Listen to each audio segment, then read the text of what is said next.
My entitled friend not only invited herself onto my vacation, but she's also demanding that I let her stay in my Airbnb, putting me in a weird situation after I told her no, because now she's making this into a bigger deal than it needs to be. And at this point, I don't know what to do. Here's what happened. Okay, for starters, I recently got divorced and it has been a very rough going. I went to therapy and it helped me tremendously, and I'm now finally starting to feel like my old self. I got off my rusty dusty, as my grandma would say. I hit the gym, I reconnected with my friends, I feel good again. In the past, my ex and I used to take frequent vacations, which I enjoyed, and honestly, there's no reason for me to stop now. So I decided to organize a trip with my friends. I asked 5 of my friends if they wanted to go, and 3 of them said yes. Someone who I will call Diane was one of the people who said no, as she's already scheduled a few vacations and had limited time available. And honestly, that was no problem. So I researched and found a 4-bedroom Airbnb, and essentially everyone will have their own room. One friend and I each have the master rooms, and the other 2 friends each have a double room. Everything's set, the flights are booked, and it's 1 month away, and honestly, we're excited. But that brings us to this weekend. Diane called me and said that one of her trips fell through, and she now has availability to go with us on our trip. And I thought to myself, okay, great. I told her that our host has multiple properties. I will ask her if she has another one near us or if she can recommend a hotel that's close by to us. Well, Diane got really upset and asked why she can't just stay with us. But I told her that all the rooms are taken. She knows this. I mean, I was telling her all about the trip all along. She then asked why I can't just switch rooms with one of my friends, and she and I can share a double room. But I just told her that I didn't want to do that. Now, call me selfish, call me mean, call me whatever. But definitely make sure to add in that I'm a grown woman who needs her space. I just spent 12 years sharing a room with my ex. I've happily adjusted to being alone. All the other ladies are rarely away from their husbands and kids, so they want their space as well. From the very beginning, the decision was that everyone would have their own room. And yes, I explained this to Diane, so either she just doesn't get it or just doesn't want to get it. She then called up my friends who are going on the trip to see if they would share with her, and they all said no and suggested that she just get an Airbnb or a hotel near us, and then we'll all hang out together. I just want to state that we are all professional women who all make good money. So seriously, money is not the issue here. Diane often travels solo because she doesn't want to negotiate with anyone, and that's literally her words and not mine. She had her own room on the group trip that fell apart, and it's not like we're suggesting anything that she has not already previously done. So now she isn't talking to any of us. And honestly, I feel bad that I don't feel bad as much as I should. I've been through enough already in the last year. I've just learned how to handle my feelings again, and I can't manage hers as well. She knew we had this trip finalized. She also knows everyone is looking to get away for their own reasons. We simply don't want drama, and yet she's the one bringing it over to us. So am I the jerk for not accommodating her? Because right now this is really annoying.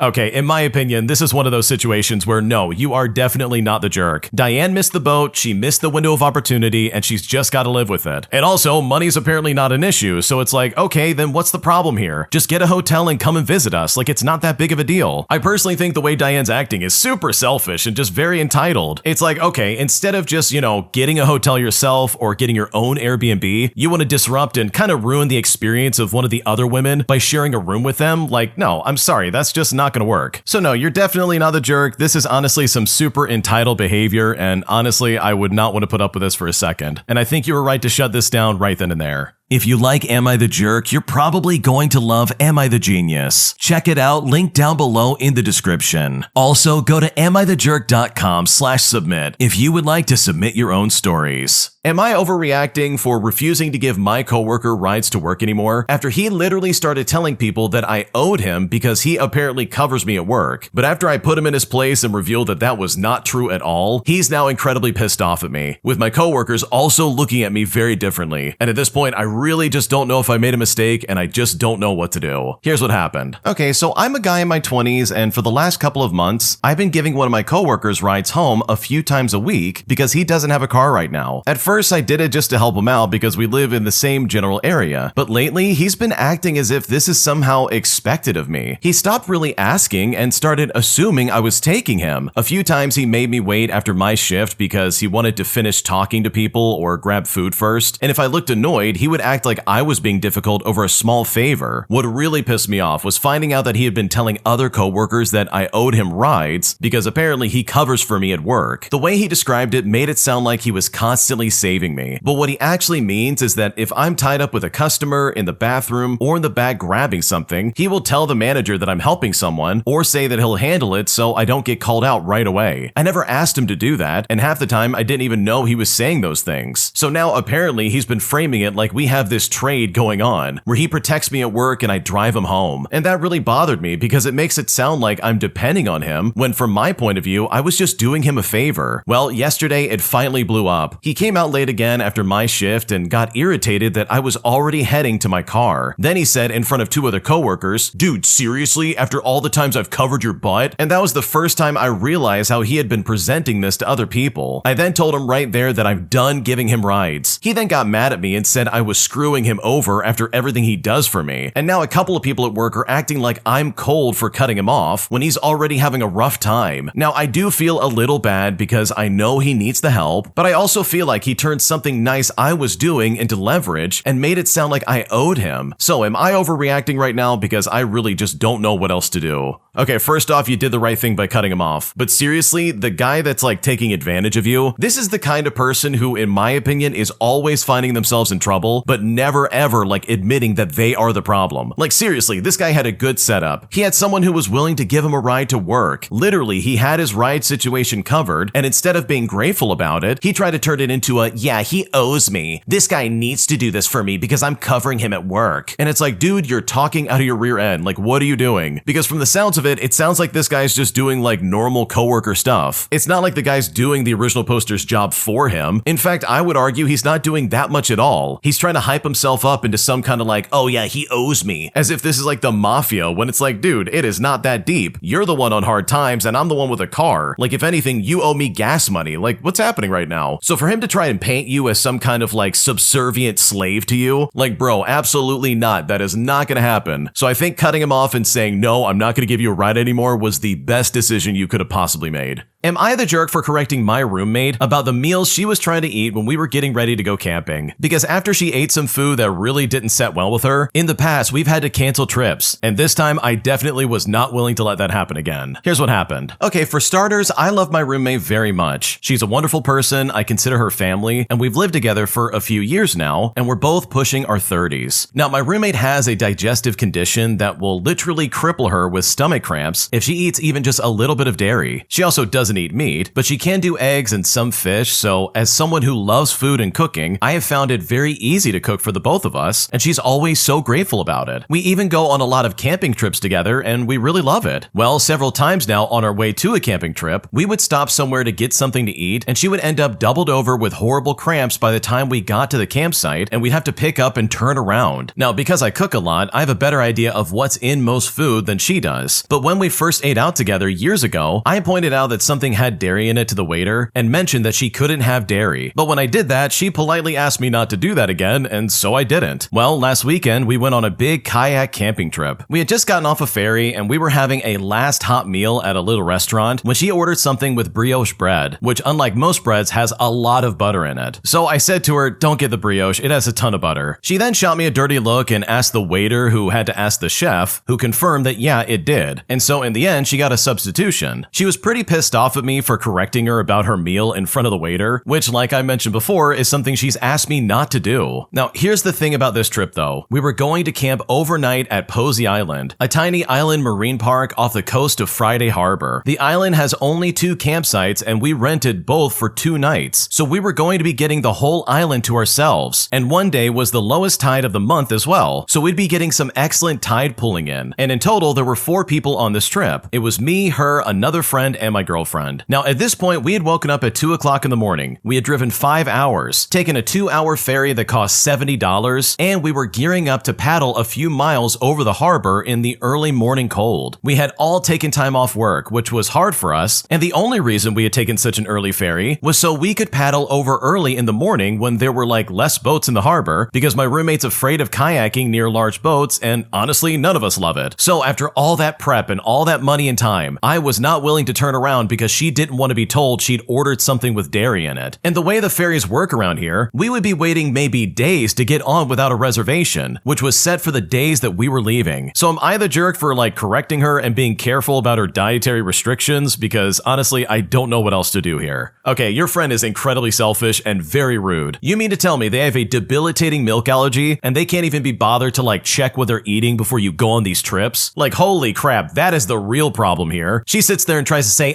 please don't do that again. But you could easily shoot back at her and be like, well, how about you not ruin another trip? Like, I don't care if you get pissed off at me correcting you. I'm not going to turn around just because you ate dairy and then you're stuck on an island feeling sick. Like, you're not ruining this trip for me. And if you do, again, because you ate something you know you shouldn't have, then this will definitely be the last time we have any trips together. So no, you're not the jerk for correcting her. She's being very stupid for not like paying more attention to this. And if she's going to be this irresponsible, then yeah, she deserves to get put in her place. Am I the jerk for being pissed off at my brother after I find all of my belongings stuffed under my bed after I literally let him stay at my apartment while he figured his life out? Because now I feel very disrespected and very frustrated. But at this point, I don't know what to do about this. Here's how it happened. Okay, I really need some perspective because I'm honestly upset and I don't know if I'm overreacting here. Last year, I let my brother stay in my place temporarily because he moved to my city for work and needed time to find his own place. Because of that, I had to move out and stay with my mom, which is already difficult because she is very controlling. So I eventually left and stayed with my dad in another city where it was more peaceful. Well, recently I got called for a job back in the city and I had to start immediately. Now this job is intense. I work 15 hours a day and I work 6 days a week. So I didn't even have time to properly settle or go back to my place to get my things. I had no choice but to go back to my mom's place once again. Well, fast forward and today was my only day off. And so I texted my brother in the morning saying I was coming to get some of my stuff. He replied that he wasn't there, but the way he said it was really rude. So I called him out on it, but he didn't respond. I still had the key to my place, so I went anyways. But when I got there, I couldn't find any of my things. I started looking around and eventually I checked under the bed. And that's when I saw that everything I own was shoved under there. It wasn't organized, it wasn't packed up, it was just thrown in. Shoes on top of clothing, hygiene items mixed with dirty shoes, small personal things like hair accessories, keys, charms, and even medication scattered everywhere. It looked like everything I had was treated like it didn't matter. What hurts the most is that I left everything clean and well organized. And I've always been easygoing with him. I don't get angry, I usually laugh things off, and we generally have a good relationship. Well, I didn't even say anything. I just looked at everything and I left because I was too overwhelmed. And honestly, I was too tired to even start lifting or even take anything because the bed alone is really heavy and I definitely couldn't do it. And you know what? I now feel really disrespected. Not because he stayed there, I mean, I agreed to that, but because of how carelessly he treated my things. I left everything organized and I really put my stuff away. So why would he then open everything up and then throw it all under the bed? Like, it's very infuriating. So now I feel like I'm stuck and I just simply don't know how to deal with this because this is all incredibly annoying.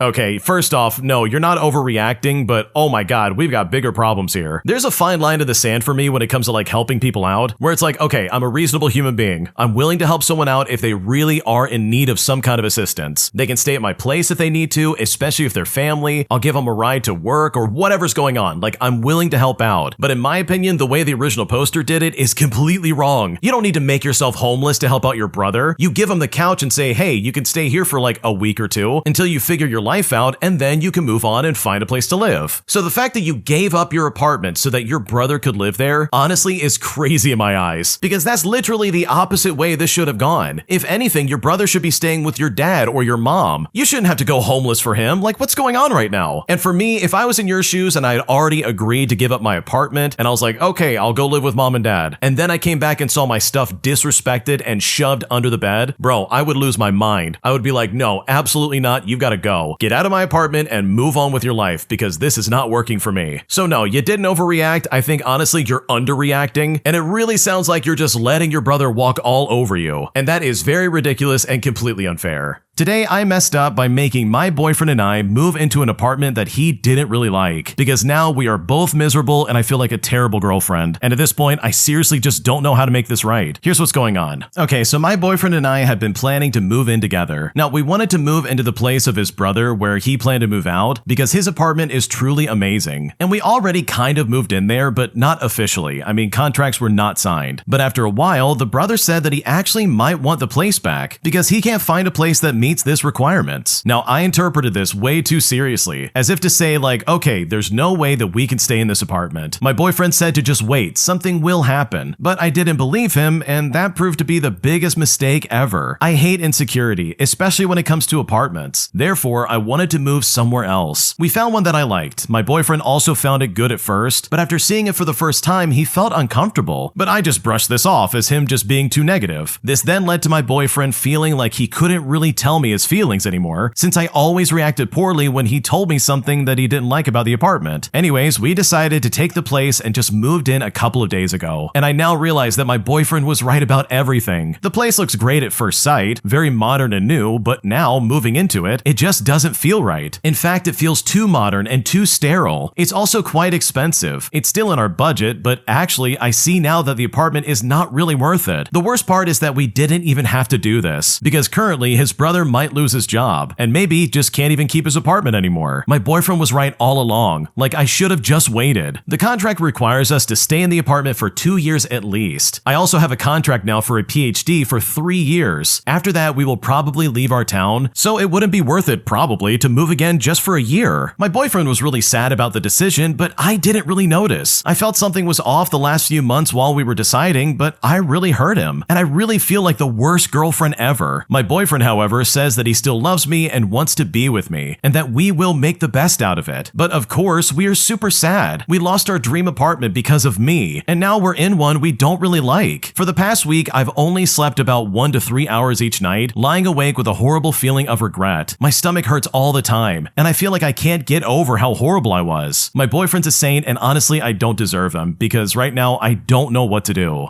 Okay, first off, I completely agree with you. I think you really did mess up here, and you really didn't need to make some kind of like giant jump in logic and be like, we need to find a place right now. Because yeah, you kind of screwed the situation up. The brother's apartment literally came up for grabs, and if you had just waited, this could have been yours. But instead, you pushed for it, and now everybody's miserable. So if I was in your shoes and I wanted to try and make this right, I would personally just try to see how I can break the lease if possible, and go over to that other apartment and take that one. Because guess what? You just moved in. Like, this stuff happens. You wouldn't be the first person to break lease, and I'm sure you won't be the last one. So for me, that's a solid solution to make everybody happy. So yeah, hopefully you can get this figured out, and hopefully next time you listen to your boyfriend, because in my opinion, the way you treated him was a little bit too unfair. Am I the jerk for not forgiving my sister-in-law's toxic behavior towards me after she literally insinuated that I was raised selfishly simply because I'm trying to keep my lunches I use for work in my room away from her? Because right now I'm pissed off and I don't know what to do. Here's what's going on. Okay, for a bit of background, me and my partner are both 26 years old, and we're currently living with my in-laws while we both finish our degrees. I'm a nursing student, and I'm currently doing clinicals 40 hours a week. Well, my sister-in-law recently moved back in with us until she can find a new place. She's the type of person to find issue in all of her siblings, significant others, so I try my best just to avoid her. She's also been really weird about groceries ever since moving back in. She wants to help buy food, but then she throws a fit if certain things are eaten without her permission. And trust me, when I say that she throws a fit, I mean she's screaming and throwing stuff. Now, since I've been so busy with school and she's being so weird about food, I decided to just make it easy on myself and buy salad kits from Walmart just to try and take to my clinicals instead of making something. So me and my partner purchased a week's worth of salad and some drinks for me just to take with me. Since we have a mini fridge in our bedroom, usually for drinks, I decided to put my lunch supplies there so it's all just completely out of the way. Well, when my sister-in-law saw me walk into the bedroom with the bags, she became furious, like seriously very angry. When she thought I couldn't hear her, she told my partner, "It's not fair for you guys to bring groceries in here and hide them in your room." But you know what? My partner defended me, telling her that this was just food for work. Now, I'm under a lot of stress with school and work, so when I heard this, I just started crying. My sister-in-law then came in the bedroom and said, "It's just that you were raised different than us. In this family, we share with each other and we don't hide food. We always help each other out," insinuating that I was raised selfish, which could not be farther from the truth. And it's just straight up rude. Now, this happened a week ago, and honestly, I just can't get over it. I feel like I have to walk on eggshells around her. She's annoyed when I eat the food from the fridge or the cabinets, but she's also mad when I buy my own food. My sister-in-law is also one of those people who never has to take accountability because people in her life dismiss her behavior as just how she is. And this situation is no different. My partner and his family have already moved on from the situation, but you know what? I refuse to do so. I told my partner that I cannot just move on from this, and he seemed really upset. He told me, okay, you just gotta ignore her sometimes. She's off her meds too. But I told him that's no excuse for bad behavior, to which he got mad at me and then stormed out. But you know what? I think it's valid for me to be upset, and she needs to be held accountable for her actions. So am I the jerk here? Like seriously, because right now I don't know what else to do. Okay, in my opinion, we are like 17 steps too far into this for me to be like, wait a second, why are you with this guy? Because holy crap, your partner and his family are seriously the worst. You mean to tell me that they're going to allow your sister-in-law to talk to you like that and somehow slander your name just because you don't want her freaking out about food all the time? Because think about it for a second, this is a no-win situation. No matter what you do, she's always going to be pissed off, and she's absolutely going to lose her mind over stuff that literally doesn't matter. Because at the end of the day, all you're doing is making sure that you have lunch for work. You're not being selfish and you're not like hiding food. You're making sure that your stuff is not tampered with while also trying to make your sister-in-law happy, which at this point I think is just impossible. Because even if you do exactly as she says, she's still gonna get pissed off. And it's like, dude, there's no way for me to win this situation. It also really sucks because you're the only one who's thinking rationally. And the reason why your partner is upset is because he knows for a fact that you're right, but he doesn't want to deal with this because he knows there's gonna be so much backlash. He knows for a fact that she's gonna lose it on him and it's just gonna cause more problems. Meaning that this sister-in-law is that kind of family member where they think it's better for them to just get their way because it's less of a hassle. But that is honestly the worst way to handle this. Like, I'm right there with the original poster. I think this lady absolutely should be held accountable for the things she's saying. She doesn't get a free pass just because she's off her meds. That's a complete cop-out, and no, I'm not going to ignore this. In my opinion, I think something needs to be said even if it hurts some feelings and makes somebody upset, because otherwise this is simply not going to work. So no, you're not the jerk for not forgiving this lady. In my opinion, I would never trust her with anything ever again, especially if this is how she's going to act when she thinks you're not listening.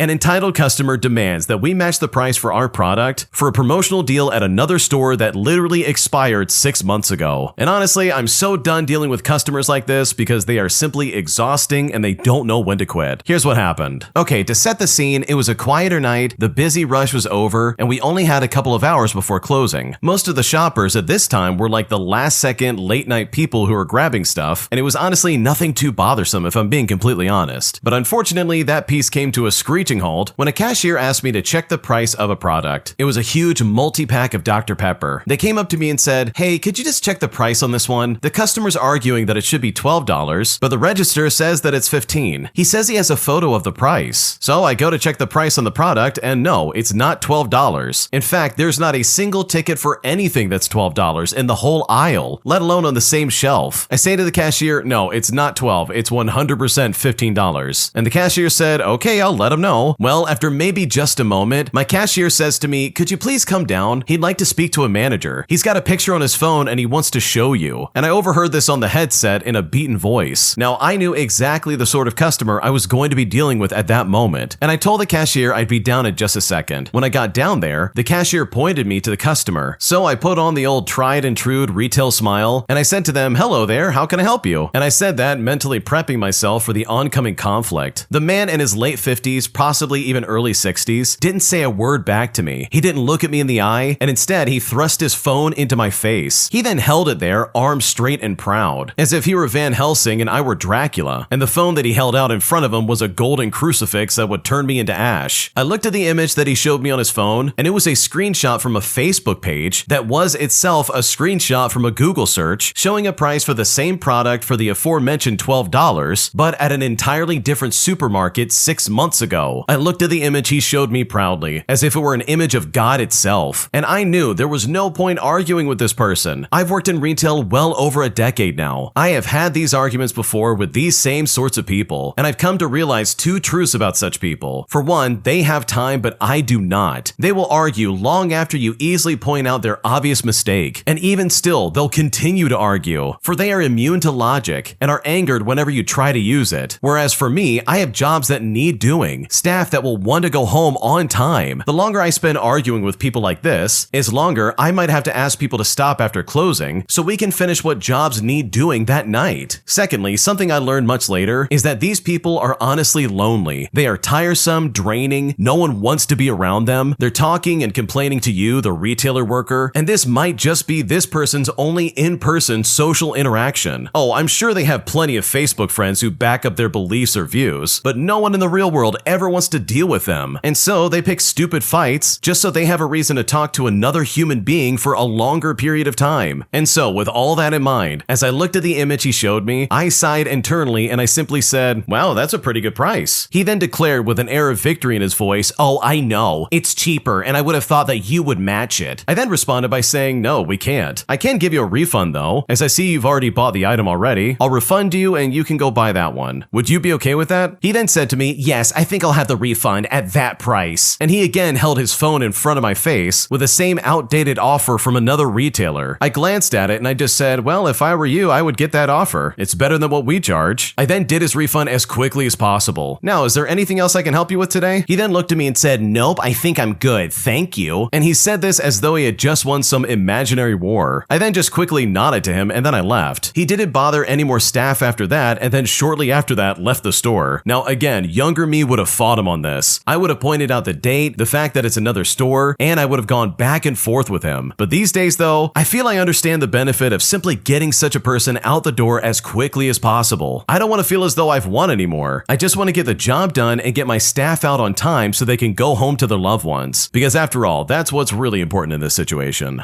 Okay, I just want to say that all the times I've ever worked retail, I really wish I had someone like the original poster as a manager because good lord, you've got this down to a science. You didn't even bother arguing with this guy. You just said, oh, that's a sweet deal. Okay, I'm gonna give you a refund now. Like, that's amazing in my opinion. Like, you read that situation perfectly. I love that because you're so right across the board. They're lonely people that, my God, you just don't want to argue with. They'll stick around for like 40 minutes to be like, no, I'm right and you're wrong. Even though they're definitely wrong, like 100% wrong. And man, have I fallen for that temptation so many times. I've argued with so many patients or customers, like it is nauseating because the end result is always them being pissed off and me somehow being the enemy here. Even though I'm in the right, it's like, dude, what are we talking about here? So yeah, if you work retail and you've ever experienced this, then I'm sure you know exactly where the original poster is coming from. Because props to them, they clearly had this figured out. And honestly, I wish I had someone like that as a manager back in the day because that would have made life a lot easier. If you like Am I the Jerk, you're probably going to love Am I the Genius. Check it out, link down below in the description. Also, go to amithejerk.com/submit if you would like to submit your own stories.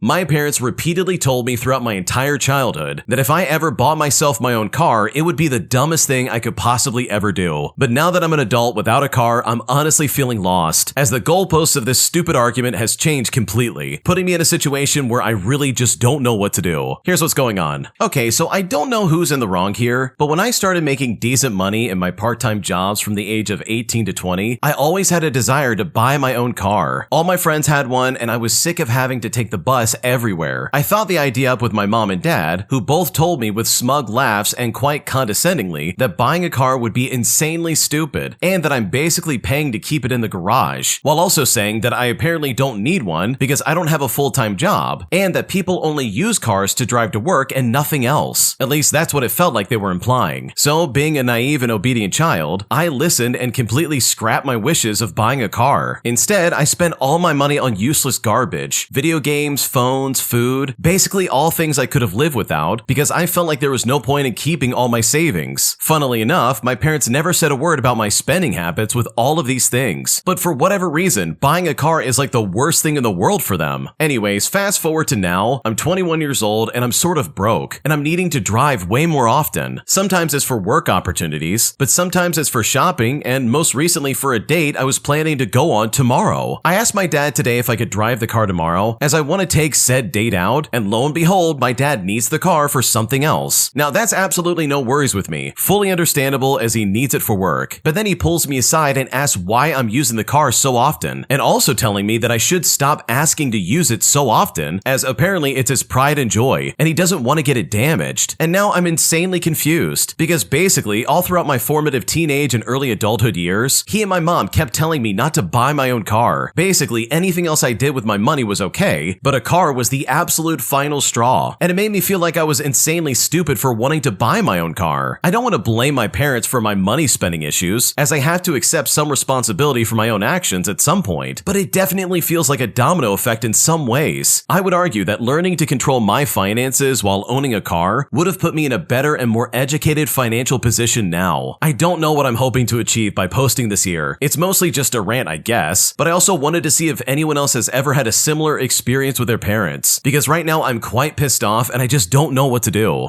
Okay, honestly, I think you definitely made a mistake by not saving your money. Because yeah, it was kind of stupid to just spend it on stuff you don't need. Especially if some of it is left over and it's like, oh yeah, I could reasonably take this money and save it for a rainy day. But on the other hand, your parents being like, no, you don't want a car. That's the dumbest decision you'll ever want. That is them not only being incredibly stupid, but also very manipulative. Do they want you to live at home for the rest of your life? How on earth are you supposed to get around without borrowing their car? Their logic is so flawed. You're 21 years old. Of course you're gonna have places to go. What are they thinking? Why would they not be like, oh yeah, save up for a car and one day you'll get it? Because if they had said that, at least you could have been like, oh, okay, I'll save up and I'll buy a car and I'll be independent and do my own thing. But from the sounds of it, it doesn't seem like your parents want that. They don't want you to be independent. They want you to be reliant on them, and that sounds really messed up. So yeah, I would be very pissed off about this, but also I would start saving like crazy. Your parents obviously don't have your best interest in mind, and maybe it's time to take matters into your own hands. My entitled employers stole time from us every single shift, so we all got revenge by literally stealing time back by not even doing our jobs half the week that we were there. And honestly, I don't feel bad about it at all because this guy really sucked. Here's what happened. Okay, to start things out, my job had us working 10.5-hour shifts, but we only ever got paid for 10 of those hours. The boss took off 30 minutes for our lunch breaks. However, we were required to work during lunch. He forced us to answer calls and wait on customers during our unpaid lunch, but this is illegal.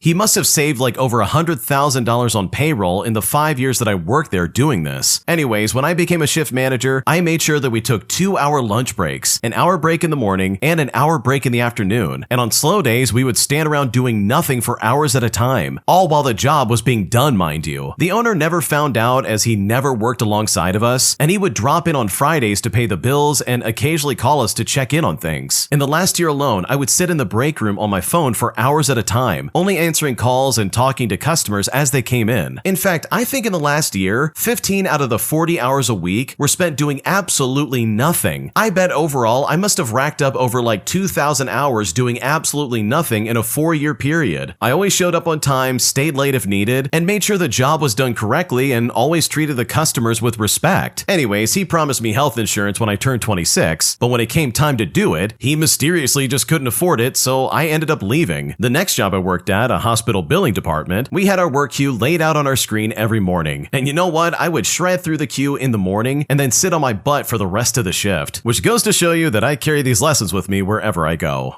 Holy crap, this is so true, it's not even funny. You work an office job or some other mundane crap, and you literally sit there and do nothing for so long. So much of your work time is just a complete waste of time. And this guy literally has 15 out of 40 hours where he's just okay, I'm gonna sit here and do nothing now. That's almost half the week sitting there twiddling your thumbs thinking to yourself, okay, what do I do now? So I don't know about you, but I honestly love the way the original poster handled this, and I love that they basically worked the system in their favor. Because if my boss is gonna force me to do nothing, then congratulations. I will absolutely get paid to do nothing and enjoy the process the entire way. Am I the jerk for telling my friend that she cannot leave her kid with me every time she wants alone time? Because after I told her exactly how I feel, she basically has started giving me the cold shoulder. And at this point, I don't know if I'm in the wrong. Here's how it all went down. Okay, I want to start off by saying that I adore my friend, but she has developed a habit of dropping her kid off at my apartment with almost no warning. At first, it was once a month, and I was happy to help out, but then she started doing it once a week, and now it's almost every other day. She will show up at my door and say that she needs a break and that her kid loves loves spending time with me. I work from home, so I cannot always entertain a child for hours, and I told her this as gently as I could several times. But she would always say that she owed me one, but never actually changed anything. Last week, she showed up again, and I told her directly that I could not babysit without notice and that I'm not available by default. She then got upset and said that I should be happy to help her because her child sees me as family. I then told her that being family does not mean replacing childcare, that she should be arranging herself. She then left in a rush and later sent a message saying that I had changed into someone that she no longer recognized. She's not contacted me since, and I honestly feel a little bit guilty, but also kind of relieved. So seriously, am I the jerk here? Because honestly, I'm not sure what to do.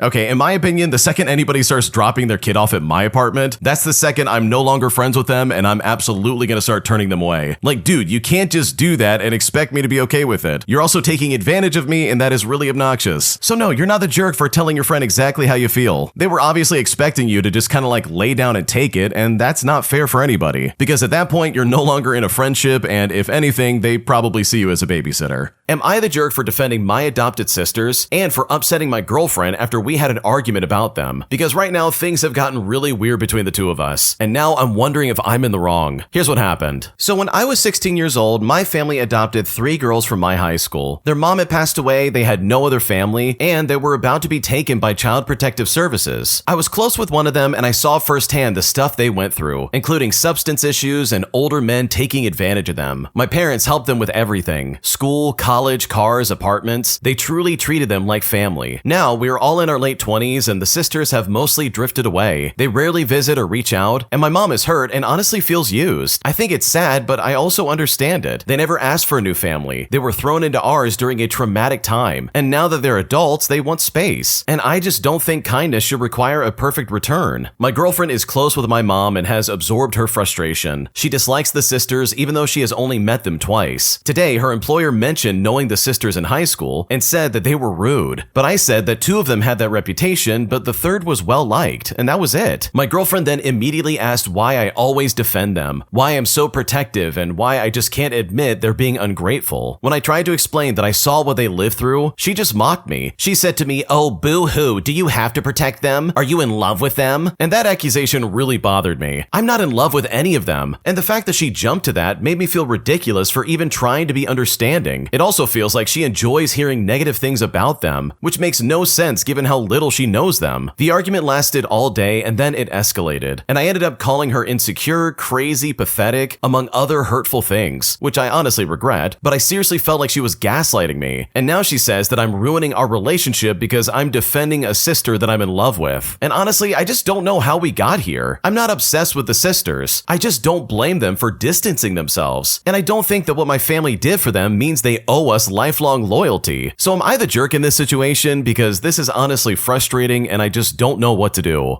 No, you're not the jerk. This is seriously something where your girlfriend is completely out of her depth. She's quite literally talking out of her rear end, like seriously. She keeps trying to move the goalposts and be like, "Oh, you're defending them? You must have a crush on them." When in reality, you know exactly what they went through. You saw firsthand what they went through, and it's like, dude, you have empathy for their situation. And your girlfriend, for whatever reason, is trying to be like, "Oh no, I'm gonna tear that down. I'm gonna make you the bad guy just because I don't want to be wrong." Or just because she doesn't want to lose the argument. But it's like, dude, there's no argument here. The adopted sisters are adults. They could do whatever they want. So no, you're not the jerk here. This is such a weird hill to die on, and in my opinion, it just doesn't seem worth it. Am I the jerk for refusing to be my brother's live-in maid after he dropped out of college to make himself the man of the house after our dad passed away? Because right now he's being a massive jerk, and honestly at this point I'm kind of done with it. Here's what's happening. Okay, to start things out, my dad passed away a few years ago, and ever since then my brother has decided he is the man of the house. He dropped out of college, and if I'm being completely honest, I don't think he was going to graduate anyways because he's not very smart. He works in construction and he does help with some bills, and he fixes our cars and small things around the house. I appreciate that, but he acts like doing these things every few months gives him the right to like boss me around every single day and order me to do all the everyday chores. When I came home from my lectures, I saw him fixing one of the cabinets. The first thing he said to me was, "The sink is full. Why did you not do the dishes? It's been like that for like 2 days now." And I told him, "I always do my dishes. Those are literally yours and mom's. I am not your maid." He then started guilt tripping me and trying to emotionally manipulate me as he said to me, "I just came home from a 13-hour day. day, and the first thing I did was fix this broken piece of junk. Mom works 6 days a week. The least you could do is clean the house and do the dishes. I'm not even asking you to cook or do laundry. You are a leech." Well, I responded back by saying, "I just came home from 3 lectures and a lab. I have to study for my final exams next week. I do not have time right now to be your maid." He replied by saying, "Typical females of this generation. I'll do the dishes and fix this. Go to the mechanic next time. Do not come to me ever again." But I just ignored him when he said this, and I went right to my room. A few minutes later, he sent me a bank transfer request for $600 with a note on it that said brake and oil change and parts and labor. For context, I'm a third of the household, and I do 1/3 of the chores. I clean the kitchen and bathroom 2 or 3 times a week, meaning that I do my share. But he acts like it's never enough. I'm also a nursing major, so I spend a lot of time studying, meaning that he dropped out of college and uses our dad's passing as an excuse for everything. He was majoring in business, and nothing he claims to do around the house is something he does often. He does those things every few weeks, months, or even years, but he still expects me to clean every day like it's my full-time job. Also, my mom rarely defends me and treats him like an angel, and I'm honestly exhausted. As soon as I finish my degree and can afford it, I am moving out because I simply cannot take this any longer. Okay, this is really weird in my opinion. There's no excuse for that. If you're living in a house with people, whether they're family or roommates, then you clean up your mess. Like, what's going on right now? How is it solely your responsibility to clean up everybody else's mess? That sounds incredibly lopsided and completely unfair. And I don't know about you, but your brother sounds like he's really sexist by being like, "Oh yeah, typical females of this generation." It's like, my God, he knows he's talking to his sister, right? She's not some deadbeat who's not doing anything with her life. She's going to school to become a nurse. Like, that is such a hard degree. And I know that because I have family members who are nurses, and holy crap, they went through a lot of schooling for that. So no, you're not the jerk here. Your brother's an idiot. You're definitely not his maid, and you have no obligation to clean that house 24/7. Because if he's gonna make a mess, then congratulations, he can clean it up himself. Because that's what responsible adults do instead of just trying to blame everybody else and force your siblings to do it for you. Am I the jerk for walking out of my best friend's wedding after what she said to me that truly offended me? Because right now, I kind of think I messed up, and at this point, I don't know what else to do. Here's what's going on. So I have known my best friend, who I will call Mary, ever since we were 12. We grew up together, we shared everything, and even when adult life made things busy, we still stayed close. When she got engaged last year, I was genuinely thrilled for her. She asked me to be a bridesmaid, and I happily said yes. The months leading up to the wedding were really rough though. Mary became more stressed and snappy, but I tried to brush it off as normal wedding pressure. There were little comments here and there about my weight, my hair, my job, just subtle digs that felt unnecessary, but I let them go because I wanted her day to be perfect. On the morning of the wedding, things finally escalated. While we were getting ready, she suddenly told me to stand at the very end of the lineup because I would ruin the photos if I was near the center. And she said it in front of the entire wedding party. Everybody froze and I was humiliated. I tried to laugh it off, but it really stung deeply. Later, right before the ceremony, she pulled me aside and told me that I needed to suck in my stomach and angle my face so that I would look less tired. She said she didn't want me to look like the before picture in a makeover ad next to her. And at this point, I felt myself shut down. That was not stress, that was just cruelty. I told her calmly that I was hurt, but she rolled her eyes and said I always made things about myself. And at this point, something snapped in me. After years of friendship, after everything we had been through, I could not believe she was treating me this way on a day that was supposed to be about love. So I walked out. I didn't make a scene. I simply handed my bouquet to one of the other bridesmaids and I left quietly, and I drove home shaking. After the ceremony, Mary blew up my phone with messages calling me selfish, immature, jealous, and dramatic, and some of our mutual friends say that I should have just endured it for the sake of the wedding, while others are saying that her behavior was unacceptable and walking out was the only boundary I could have set in the moment. But seriously, I still feel awful. I never wanted to ruin anything, but I also feel like a friend should never treat me that way in the first place. So here I am, wondering if I really am the jerk for walking out of my best friend's wedding, because right now I don't know what to do.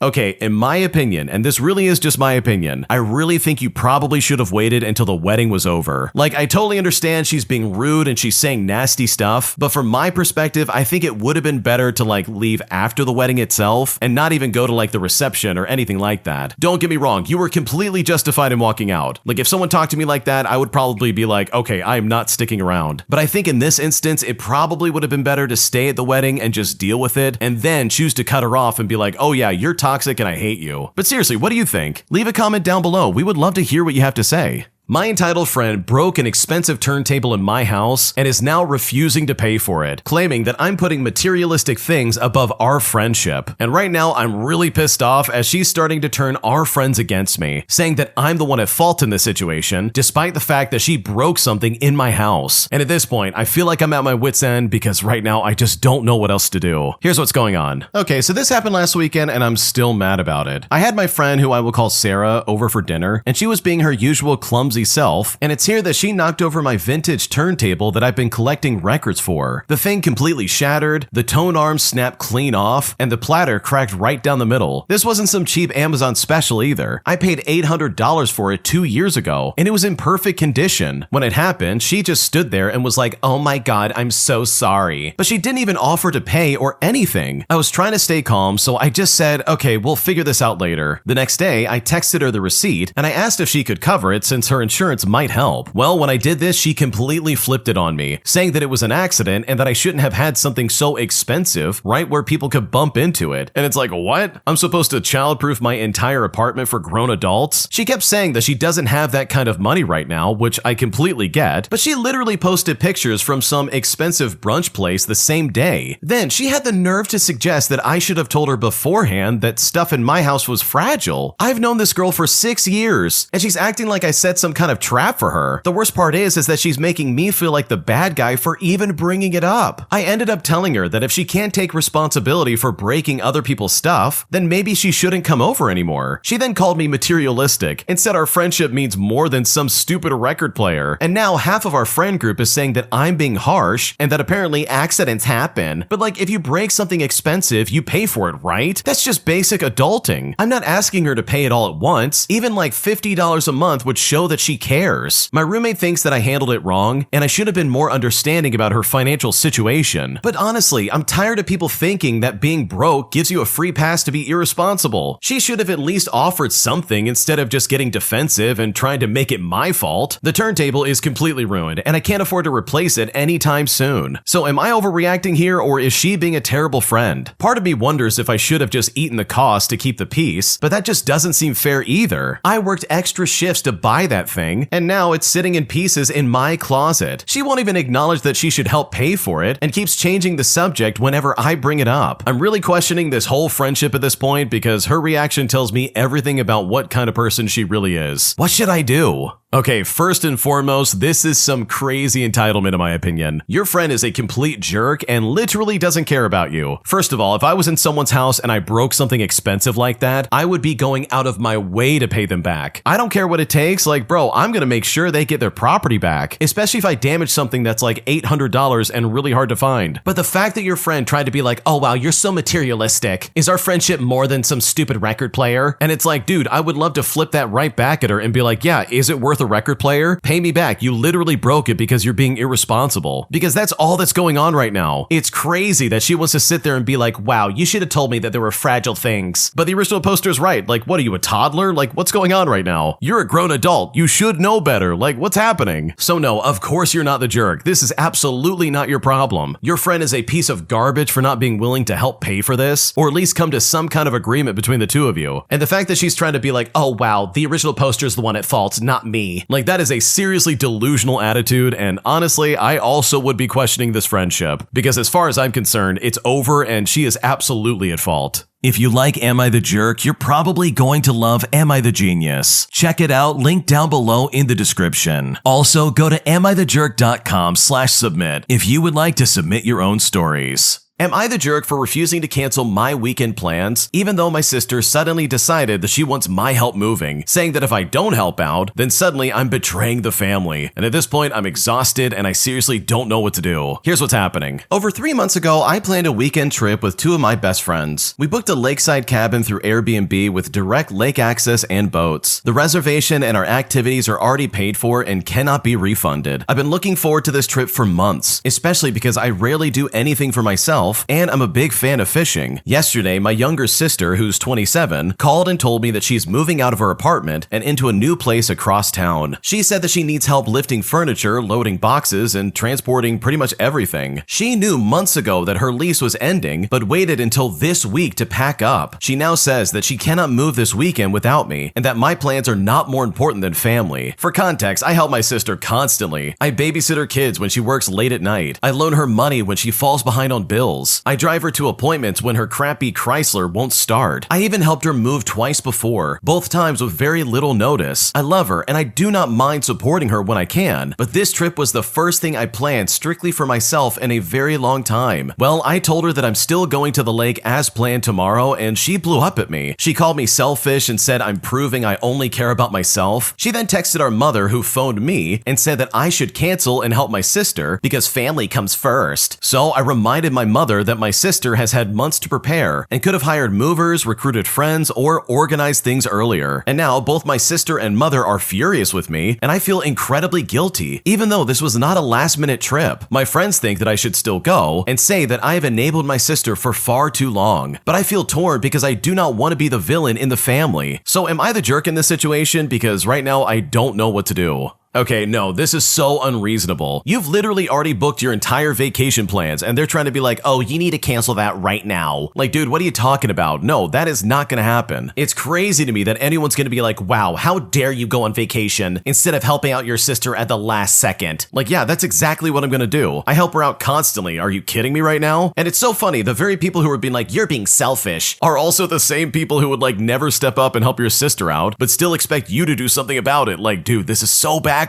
So no, you're not the jerk, and I think your mom and your sister are being incredibly silly. Am I the jerk for not selling my sister something that I had already sold online? Because she tried to claim that she had showed interest in it, despite the fact that she literally said nothing about it. And now I'm honestly really frustrated, and I don't know if I'm in the wrong. Here's what's going on. So a while back, I bought a sort of rare gaming console online after finding it for a good price and using a coupon. It's something I've wanted for years, so I finally hopped on it. I ended up finding it in a like-new condition elsewhere for around the same price. So I ended up with two of them. My sister knew that I had both and planned on selling one and keeping the other one to try and get some money back. Occasionally, when she was reminding me of having it, she would casually say, I might want it, or, oh, I like it. It looks good. You can sell it to me instead. And I would tell her, well, if you're willing to buy it from me, it can be yours. But it never went further than that. I did linger on this for months, but I finally decided to post a listing online a few days ago. I even told her that I did this that day and that I expected it to sell quickly due to its rarity. Still, she didn't show much emotion about this, except a casual joke for me to take it down and give it to her instead. But she jokes a lot with me though. She didn't try to tell me anything about wanting it or wanting to pay for it. 2 days go by and I check the listing and I see it's getting more and more likes, and again I tell her this, but still not much response. Finally, last night I tell her I got an offer. I also say that I'm firm on its price as I'm trying to get back what I paid for it, and that I was going to tell the guy that who was buying it. Then we talk more about the game and I show it to her, and she looks at it and turns it on. She then finds my listing online and likes it and begins talking to me about maybe buying it in real life and not listing it to avoid any fees. As we were talking, the guy from earlier buys it for what I asked for, and then suddenly she feels remorse, saying that all this time she wanted it from me but wasn't sure if I was going to really sell it or not. When I told her that I mentioned my listing online all week, she said she didn't think it would really sell so quickly and thought she could still have a shot at it if she got her money together. Now she wants me to cancel the sale with the guy because apparently it's something she would do for me. I told her that it's not fair to the buyer and that I should honor the sale, and that she honestly showed me so much interest too late. But now she feels like I'm doing her dirty and that I should have known that she had some interest in it from the beginning. Right now I'm conflicted and I'm a bit confused, as I want to honor the sale even if the timing is bad, but I don't want her to be mad at me for shipping it out today. What should I do?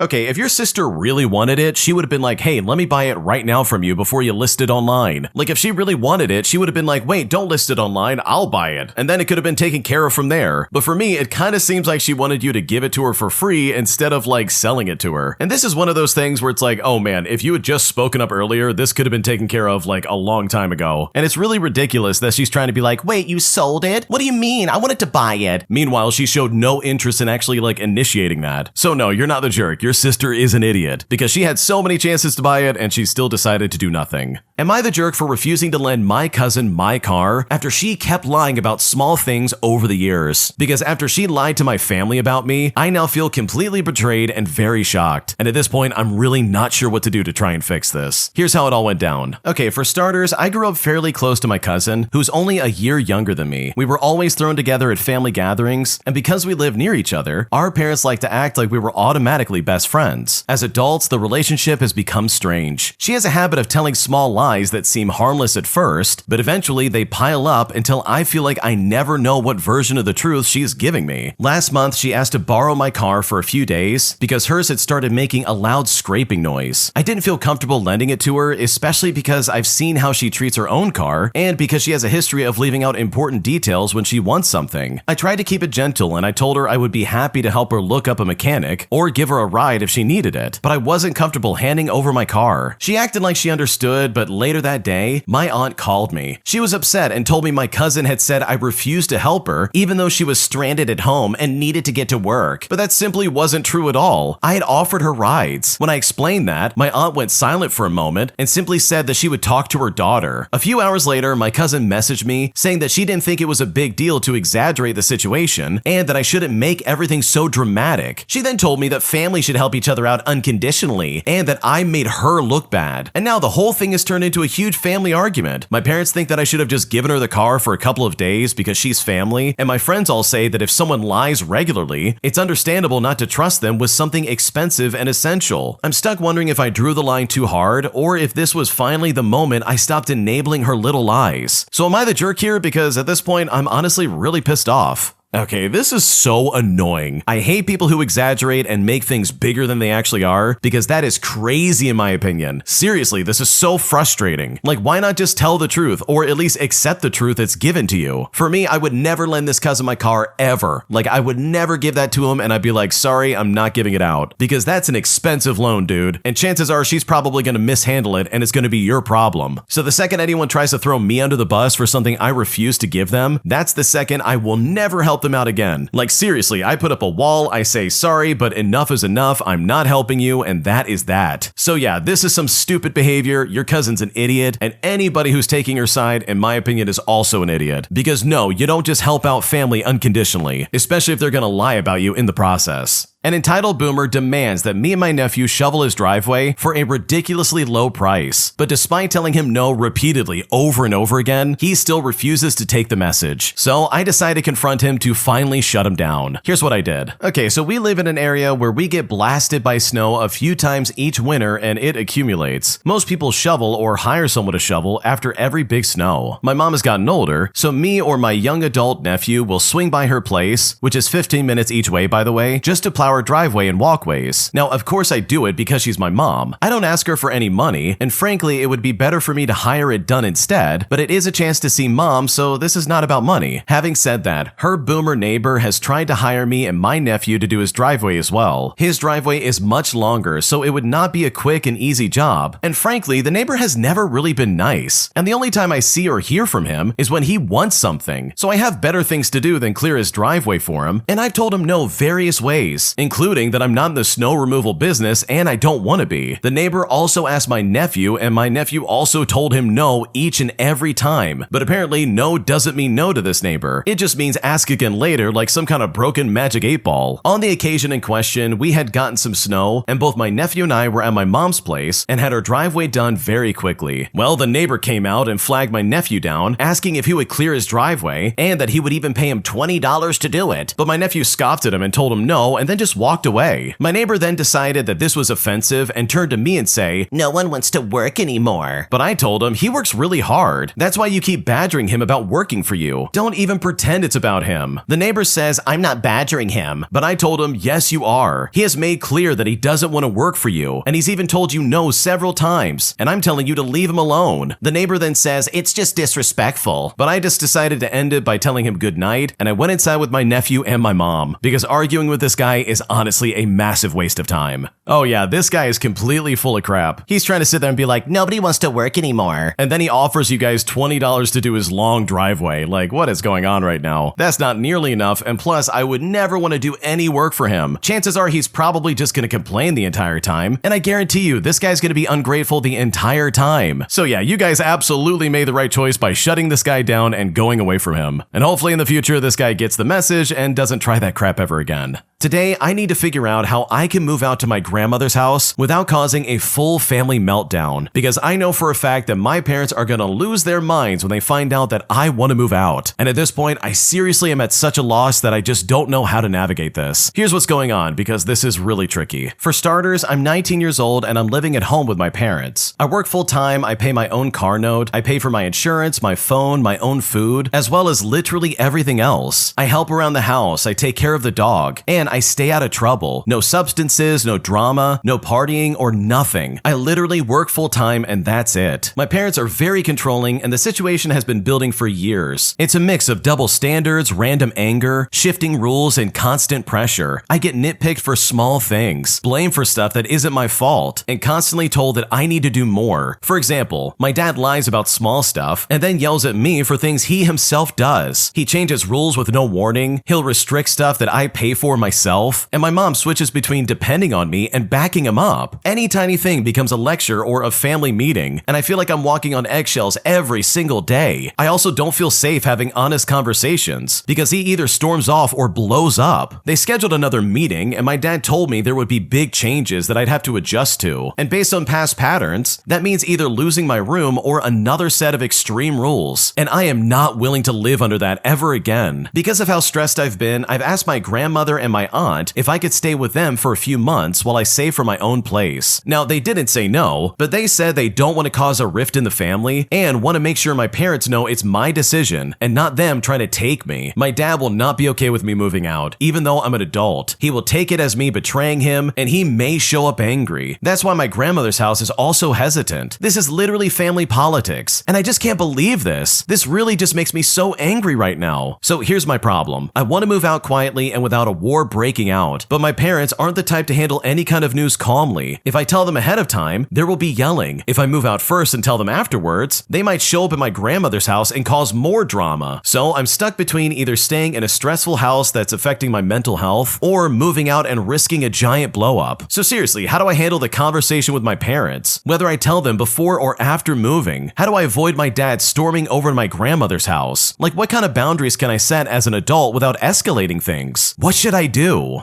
Okay, if I was in your shoes, I would just accept the fact that no matter what I do, my parents are gonna be pissed off. If I give them notice that I'm moving out, then they're just gonna be pissed off. And if I move out in the middle of the night, they're also still gonna be furious with me. Like, your parents are gonna be in a bad mood pretty much no matter what you do. And it sucks, and it really is uncomfortable, but it's just something that you have to accept. I also wonder if, like, maybe you can move into someone else's house outside of your family, just so you can have some kind of peace and, like, distance in your life. Like, maybe moving in with your grandmother is not the play here. Maybe that's like the obvious thing that's just going to cause problems, and that's probably why they're feeling a little hesitant. So hopefully this works out for you, and hopefully you're able to find some kind of living arrangement, because what you described, by the way, sounds like a nightmare, and I don't blame you for a second for wanting to move out. My manager refuses to give me a raise, all because I'm not hitting all the check marks that they're demanding through a mystery shopper program that honestly is really stupid. So I decided to maliciously comply, resulting in them losing hundreds of dollars every single night. Here's what happened. Years ago, when I worked at a major chain convenience store, we had mystery shoppers hired by corporate that would come in and secretly evaluate the store. And worst of all, employees' pay depended on these evaluations. I worked an overnight shift from 10 o'clock at night until 6 o'clock in the morning all alone.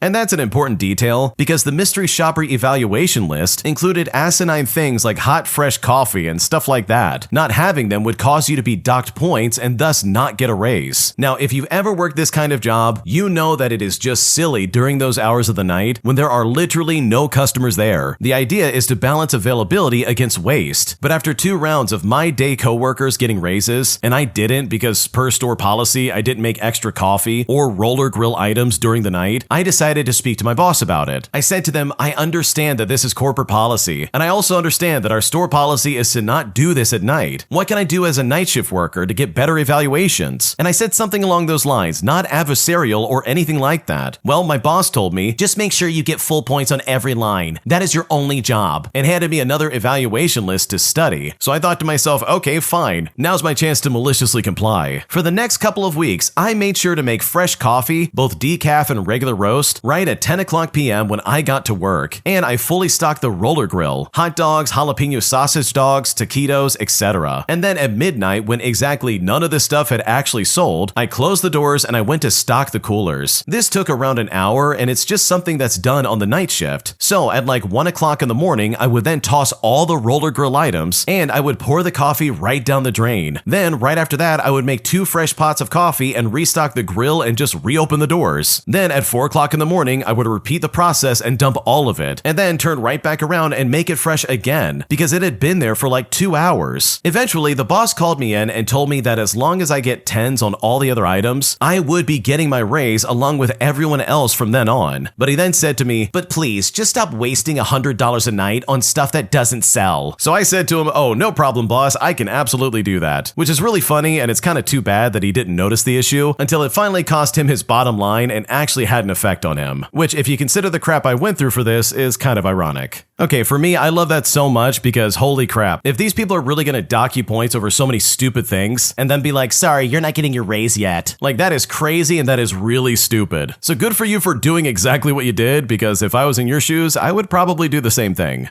My psycho landlord literally makes my life a living nightmare, forcing my family to fix up his broken down house, or else he's gonna sue us before we can move out. So me and my former neighbors decide to get some revenge by literally making that property uninhabitable after we move out, costing him nearly $50,000 in potential rent money simply because nobody was able to rent it out. And honestly, I've never felt more satisfaction at getting back at someone in my life, because this guy absolutely deserved it. Here's what happened. In 2020, my family moved to a new state for my husband's job. It was in the middle of the pandemic and renting costs were way down across the country, so we didn't think twice when we found a cute little house that fit our needs and was well within our budget range. It was 2 houses down from the school my kids would be attending and across the street from a really nice park. The house had been empty for a while, and we assumed it was because of the pandemic, and the landlord, who was also the owner, seemed eager to get it rented. We had a friend walk through the house for us on a video call before we signed the contract, and everything seemed like it would really work out. Well, as soon as we moved in, things started falling apart. The blinds fell off the windows the first time I tried to adjust them, the plumbing under 2 different sinks started leaking within the first week, and the seal on one of the toilets broke during the first month. We called the landlord, who came over and fixed everything on his own, but always asked that my husband help him out. For reference, my husband used to work construction, and the landlord wasn't too great with home repairs. Then, during the second month we lived there, the garbage disposal broke. When I informed the landlords, they responded saying that they could come and fix it, but they said they would need to charge me a $70 service fee for repairs as per the contract, and then pointed out that they should have charged me a service fee for each separate repair they had already made, but they were trying to be nice since we just moved in. And honestly, I was confused. In every place we've ever rented, basic home wear and tear was not the tenant's responsibility. That's the entire reason we rent. I read back over the contract and I realized that line, including a service fee for repairs, doesn't specify for repairs due to misuse of tenant, just the repairs in general. I then argued with them that it was their home and they were responsible for basic repairs, but they insisted that I kindly follow the contract. I got in touch with other landlords in the area and they all agreed that my landlords were correct. Because most of the developed housing in this area is between like 50 to 100 years old, landlords know that basic wear and tear will cost them an arm and a leg every time something breaks. So they implement a fee to discourage tenants calling about every little thing that might break. But I wasn't calling because a door came loose off the hinges or a drawer fell off the track. I'm calling because water is pouring from under the toilet or appliances have shorted out, none of which is my fault at all. Regardless, we were stuck paying a service fee for every time the landlord had to come fix something, which ended up being at least twice a month throughout the entire duration of our 2-year lease. Every time I had to call about an issue, they found a way to make it sound like the problem occurred because of our misuse. Because I had argued with them about the terms of the contract and insisted that these damages were were not due to misuse, they decided that we must be incompetent and began micromanaging everything. And here's just a few things they did that honestly got under our skin. They came over to supervise my husband as he fertilized and mowed the lawn to make sure that he was doing it correctly. They would also drive by at least once a week just to see that the grass was mowed, the leaves were raked, the snow was shoveled, the flower beds were weeded, etc. and would message us if they felt like we neglected it even a little bit, despite the fact that we did not live in a homeowners association neighborhood. They always ended their message by saying, if it's too much for you to handle, we can do it for you, but we would have to charge you a weekly fee. And it's like, yeah, that's definitely not going to happen. They would also find supposed hazards to nitpick every time they came into the house. They would say the rug was a tripping hazard. Oh, you can't put boxes there, that'll block the walkway and it's a hazard. Or they would say, oh, you can't secure a trampoline to the ground because it might be a hazard. So to say I hated these people is just a complete understatement. They would also call us on holidays to bother us about menial issues, such as the last time we weeded the garden or fertilized. Then they insisted on receipts and proof and implied that we were lying because they said the entire yard looked unsatisfactory. And just to be clear, my husband dedicated 4 hours every Saturday to the landscaping of this crappy 1/3 acre lot, and it was the nicest looking lawn and yard on the block. Whenever we call about repairs that we weren't comfortable handling ourselves, they would give us instructions like we were children. They would tell us what repair tools to purchase and how to fix it, even if we weren't comfortable with it ourselves. They insisted we try to manage it first before they came and looked at it, even if it was an electrical issue or a plumbing issue that would require us to make changes to the house, which by the way was completely prohibited in our contract. Now at first we played their game, but when the instructions they gave us didn't work, they would always respond by saying, well, you probably did it wrong, but I could come look at it for you. I'll have to charge you a service fee though, or you can just call a professional. Another option they gave us was that they could come observe us attempting to fix it and give instructions as we go, but if they had to condescend to physically touch the issue or the repairs at all, well, then they would have to charge us a service fee. Like, my God, I really hated these people. After arguing the first time this happened about how unfair it was to charge me a fee after I just spent a lot of my own time and money attempting to fix it per their instructions without any kind of success, I just straight up told them to forget it. I would just call a professional. Well, when I said that, they took offense to that, to which they then said they had to approve any professional that we called in to fix the problem. If we wanted a pro to look at it, we had to do the research and send the landlord a proposal about who to use, and only then they would make the final decision. Plus, we would still have to pay a service fee because the repair had to be made regardless if a pro fixed it or if they fixed it themselves. On 3 different occasions, we had a professional come out to give a quote. Mind you, each time it was for a different issue, and every time, the professionals refused to even bother with a quote for the specific issue they were called on because it was always a smaller part of a larger problem that would require extensive remodeling and repairs to do it correctly and ensure that the problem was fully resolved. And these were for structural issues of the home, such as the foundation being poured incorrectly or the wiring being done wrong, causing a fire hazard. Now, due to insurance issues, any professional would be unable to address the immediate problem without making extensive repairs. And every time, the landlord would say he wanted a second opinion and then bring in a handyman friend who looked at it and said that the professionals were trying to scam him and that it was an easy fix and that they could MacGyver a solution without spending thousands of dollars. Each time, their fix would only last a few months, and then the problem would occur again and they would come back and figure out another half-baked solution, for which, by the way, we absolutely had to pay a service fee every time. By the end of our 2-year contract, I was totally done with these people, but unfortunately, renting prices had gone way up and nothing else close by was in our budget range. We asked a few months before our lease was up if they would be willing to renew the lease with us, and they actually told us that they would let us know before 60 days of the end of the lease. Well, at 11:30 p.m. on the last day they could still legally inform us, they sent us the lease renewal agreement, which included a 25% rent increase and a new clause in the contract stating that all damages the landlord deemed to be the tenant's fault were to be solely covered by the tenant. And I'm just thinking to myself, absolutely not. They already acted like everything was our fault. There was no way I was going to give them legal permission to make me pay for everything. Plus, on top of that, they wanted to charge me 25% more to stay in the same broken down house? No, screw that. We are absolutely moving. At first, my husband tried to negotiate the price down because he was shocked they would ask that much increase just to stay in the house. Well, they countered that if they were going to turn around and rent it to someone new, that they would be able to charge 35% more, and that the 25% increase was really giving us a break considering the going rate. So we decided that since we were going to be paying more anyways, we might as well move to a nicer house with nicer landlords. landlords. All 3 of my kids were going to be finally in school full-time, so I could pick up extra work to pay the difference. We found a place that was a little more expensive than the cost of staying in our old house, but with twice as much space and a really nice neighborhood. And my kids could stay in the same school, so it wouldn't really be too much of an upheaval for our family. I waited until 11:30 p.m. on the last day that I legally had to inform the landlords of our decision to renew, and I sent them an email stating that their house was really not a good fit for our family anymore and that we would not be renewing our contract. And this was 30 days before our lease ended. Well, they retaliated by sending us a list of all the repairs that we had to make sure were completed before we could move out, which included a lot of small things, but also a few big things. They wanted us to spackle all the holes in the walls and repaint pretty much everything. They demanded we remove any modifications we made, such as shelving units, guardrails, and the partition office we set up in the unfinished basement, complete with lighting and flooring and walls. They wanted us to replace the bedroom door that one of our kids broke, which was not a standard size and would need to be cut and sanded to fit the doorway. They also wanted us to leave the yard in the exact condition we found it, while also fixing the flooring in the bathroom that had mold built up underneath it. And my God, this last one in particular really pissed me off, because the flooring by the tub had not been properly sealed, so any amount of water on the floor was going to run under the floor and cause a lot of mold. In fact, the base ceiling that ran around the entire bathroom outline was about 3 inches short of the length it needed in order for it to run flush with the border of the floor. And whoever installed it decided to leave that 3-inch gap at the middle of the tub rather than someplace unnoticeable like in the closet. The landlords insisted that the mold was our fault and that the unfinished seal had nothing to do with it. Then they got angry when I pulled up the flooring to determine the amount of mold damage, because it meant the floor needed to be completely replaced. They acted like if I had carefully peeled it back, I could clean the mold and put the exact flooring back down. But this wasn't stick-on squares. This was a roll of linoleum flooring that was over 15 years old, and it had been glued down with professional-grade adhesive. Reusing the same flooring was not an option. It was too brittle and it was breaking apart. He was also mad that I mentioned to one of the professionals who came to give a quote that there had been mold involved at all, and said I was ruining their chances of getting a cheap quote. So, after 3 different quotes for the bathroom floor, they refused to approve anyone because every quote included needing to test for asbestos, which the landlord wasn't confident would end in his favor. So I just told him, okay, look, I'll do the work myself. And for reference, I put in flooring several times before, and I worked construction with my dad growing up, so I know what I'm doing. At this point, we had 2 weeks left before we needed to be out. In the midst of all this, my husband's uncle passed away in a very traumatic and shocking event, and he ended up flying across the country to attend the funeral and be with his family. So this left me alone with 3 kids to do all the repairs and finish moving into the new house. And in the meantime, the landlords also insisted on approving all the materials I purchased to make the repairs in the home. While all this is happening, our neighbors were pissed at the landlords for pushing us out. We had really good relationships with all of them. One neighbor was like a grandma to my kids and was always baking them goodies and inviting them over to play with their dogs. And the neighbors across the street would always sit on the porch and chat with us on summer evenings. We brought cookies to everyone on our block during holidays and made it a point to get to know everyone's names and know their families, like it was a really tight community. Even before the landlords and the owners turned nasty though, everybody told us how terrible they were because they had lived in the house themselves and the neighbors all knew them. Before our family moved in, the landlords would only rent to people from their home country who usually didn't speak English and didn't like to interact with anyone else in the neighborhood. On several occasions, the landlord admitted to neighbors that he did not want to rent to anyone who wasn't like his people because it just didn't feel right. We were the first family who had rented that house that felt like an addition to the community rather than someone hiding from the community. When the neighborhood found out that they had bullied us into moving, they were very upset. Now, during the last week, which is the same time that my husband was gone for the funeral, I realized that I was way in over my head. I wasn't going to be able to finish all these repairs and cleaning by myself. We reached out to the landlord and let him know that it would take a few days past our lease to finish up the repairs, but that we were willing to do the work. And when I said that, he lost his mind. He told us that if he didn't get the house back in the exact same condition it was in by midnight on the last day of our lease, then he would charge us an extra month of rent plus sue us for damages because it would be time lost that he couldn't rent it out to someone else. We reiterated that my husband was at a funeral and they had just barely approved the work on the repairs and materials a few days earlier. His response to me was to say, "Oh, kindly follow the contract," or else he would take legal action. So our neighborhood and church congregation came together and spent those last few days working on the house so that everything was fixed and in accordance with what the landlord demanded. One person painted, another person finished the flooring in the bathroom. One family had their kids come over to pull weeds. Another guy brought tools to cut and sand the door to properly fit it. Everyone agreed that all the repairs were the things the landlord should be handling and shouldn't be our responsibility to personally repair or even coordinate the repairs for. These were things that should be covered in a deposit. The landlord acted like he had someone ready to move in the moment we were out, and that he was going to lose the contract if the house wasn't ready. But as a spoiler alert, he didn't. Even after we turned the keys over, the landlord wanted to nitpick and make us come back to fix small things, which we flat out refused and told him that he could take it out of our deposit. Well, 30 days after we moved, we received a bill from the landlord. He nickel and dimed us out of every last cent of our deposit, despite all the repairs and the work the entire community had done. Stupid claims like $150 to replace a window screen that had a hole in it, when I know for a fact he either wasn't going to fix it at all or just buy a $2 repair kit from Walmart. He even charged $800 for water damage to a kitchen drawer because there was some bubbling on the bottom, which is something that I know for a fact he was just going to put an insert on it to cover it up. He even cited damages that had been there since before we moved in, and he himself had charged us a service fee to fix several times, but the issue remained because he never properly fixed anything. His bill was in excess of $500 of our actual deposit. Some of it was to cover utility fees that I had already directly paid to the city. I sent receipts of my payment for the utilities, and I told him I was not paying him any more money. If he wanted to withhold my entire deposit, then so be it, but he wasn't getting another dime out of us. If he wanted to sue us, go for it. Well, after that exchange, we never heard from them ever again. But you know what? I was still pissed. In fact, my neighbors were still pissed, and all of us wanted revenge, even if it's petty. Because the new house we moved into was only like 5 minutes away, my kids still went to the same school, which is the same one that's about 500 feet from the old house. I drive past it every day, taking my kids to and from school, and we also still go over to visit the neighbors. And it's here that our neighbors pretty much caught us up to speed as to what's going on. Apparently, every time the landlords would bring someone in to show the house, the next door grandma would make sure she or her husband were doing yard work. They would make sure to strike up a conversation with the prospective tenants and always mention how the last family who lived there was so wonderful, and it was really awful that the only reason we had to move away was directly because of how the landlords treated us. Now, someone, and I still don't know who, took to knocking on doors and windows at all hours of the night, which sent alarm notifications to the landlords. In fact, they even started to keep his personal car parked in the driveway just as some kind of means to deter break-ins for this unoccupied house. Also, my neighbors who like to sit on the porch and chat with us decided that anytime the landlord was doing landscaping work, this would be the exact time that my neighbor wanted to be enjoying his peace and quiet. So he yelled at the landlord for making too much noise so often that the landlord ended up buying all new landscaping equipment that was electric and specifically intended to reduce noise. Now, as you can probably guess, the house sat empty for 6 months before they got new renters. I watched the price move up and down on Zillow every single month. At first, they tried to rent it out at $800 more than what we had been paying, but then it steadily dropped each month until they were asking nearly what our original rent was. Eventually, they rented it out, and it was much cheaper than what we had tried to negotiate them down to, which gave me great satisfaction. I then found a way to introduce myself to the new family within the first couple of weeks that they lived there. It was easy to spot them during school drop-off and pickup times since they walked with their kids to school. I said to them, "Oh, you just moved in? Yeah, we used to live there. The neighbors are so nice. I hope you don't have too much trouble with the landlords." Well, fast forward, and after a little over a year of the new family living there, I noticed a moving truck in the front yard. I had done the math and I knew that they were still in the middle of their lease. So I decided to be super petty. So I knocked on the door and I reintroduced myself and I verified that they were moving. Then I unloaded everything the landlord did to us during our move-out process and how they screwed us out of thousands of dollars, even after we did all the repairs. I gave them pictures of our move-out process so that if the landlords tried to charge them with certain damages, they could prove that it existed before they moved in. I gave them contact information for everyone who worked on the house before we moved out, just so they could have a timeline of all the damages that I'm certain the landlord would try to pin on them. It was here that they verified that the landlords had been unbearable, and they were the main reason they were moving out. And once again, the landlords had sent a laundry list of repairs that the family was required to fix before moving out. After our conversation, the husband told me that he was going to inform the landlord that he would only do the cleaning and repairs if the landlord returned their entire deposit up front. Otherwise, he wasn't going to do anything beyond removing his possessions from the property. Well, I'm assuming he didn't get the deposit back because a few weeks after they moved, I saw the landlord and his wife in front of the house. They had hired someone to clean up the yard, and they had set up an umbrella and chairs to shade them while they micromanaged the work this poor laborer was doing in the hot sun. Well, this house sat empty for over a year now, and according to our old neighbors, who we are still good friends with, they have only shown the house a couple of times. It's both for sale and for rent, while also being at a much cheaper than going rate. But guess what? Nobody wants it. As I understand it, the neighbors still do what they can to bother them. Someone went back to knocking on the doors and windows just to set off the alarms, because the landlord's got his car parked there 24/7 again. One neighbor also reported him to the city for blowing his leaves across the street into the park, rather than bagging them himself. And you know what? I hope he got a hefty fine and lots of back pain every time he had to rake and bag his own leaves. Now it's covered in snow, and because the house is so close to a school, they have to come over and ensure the walkways are salted and shoveled. It sure is a lot of extra work for a house that is empty and not bringing in any income. Every time I drive past to drop my kids off at school, I see that for sale sign up, and I get the sweet satisfaction that they aren't making any money on that house, and that they aren't terrorizing anyone else anymore. And in case anyone is interested, the new house we moved into has the most amazing owner and landlord. They have never bothered us, they fixed anything that's gone wrong with the house without any complaint, and the only time they charged us anything beyond the agreed rent was when the bracket on the garage door broke because my kids left something in the way and they asked us to cover the cost of the new bracket, which by the way costs less than $50. We've lived here for nearly 4 years now, and honestly, we really love it.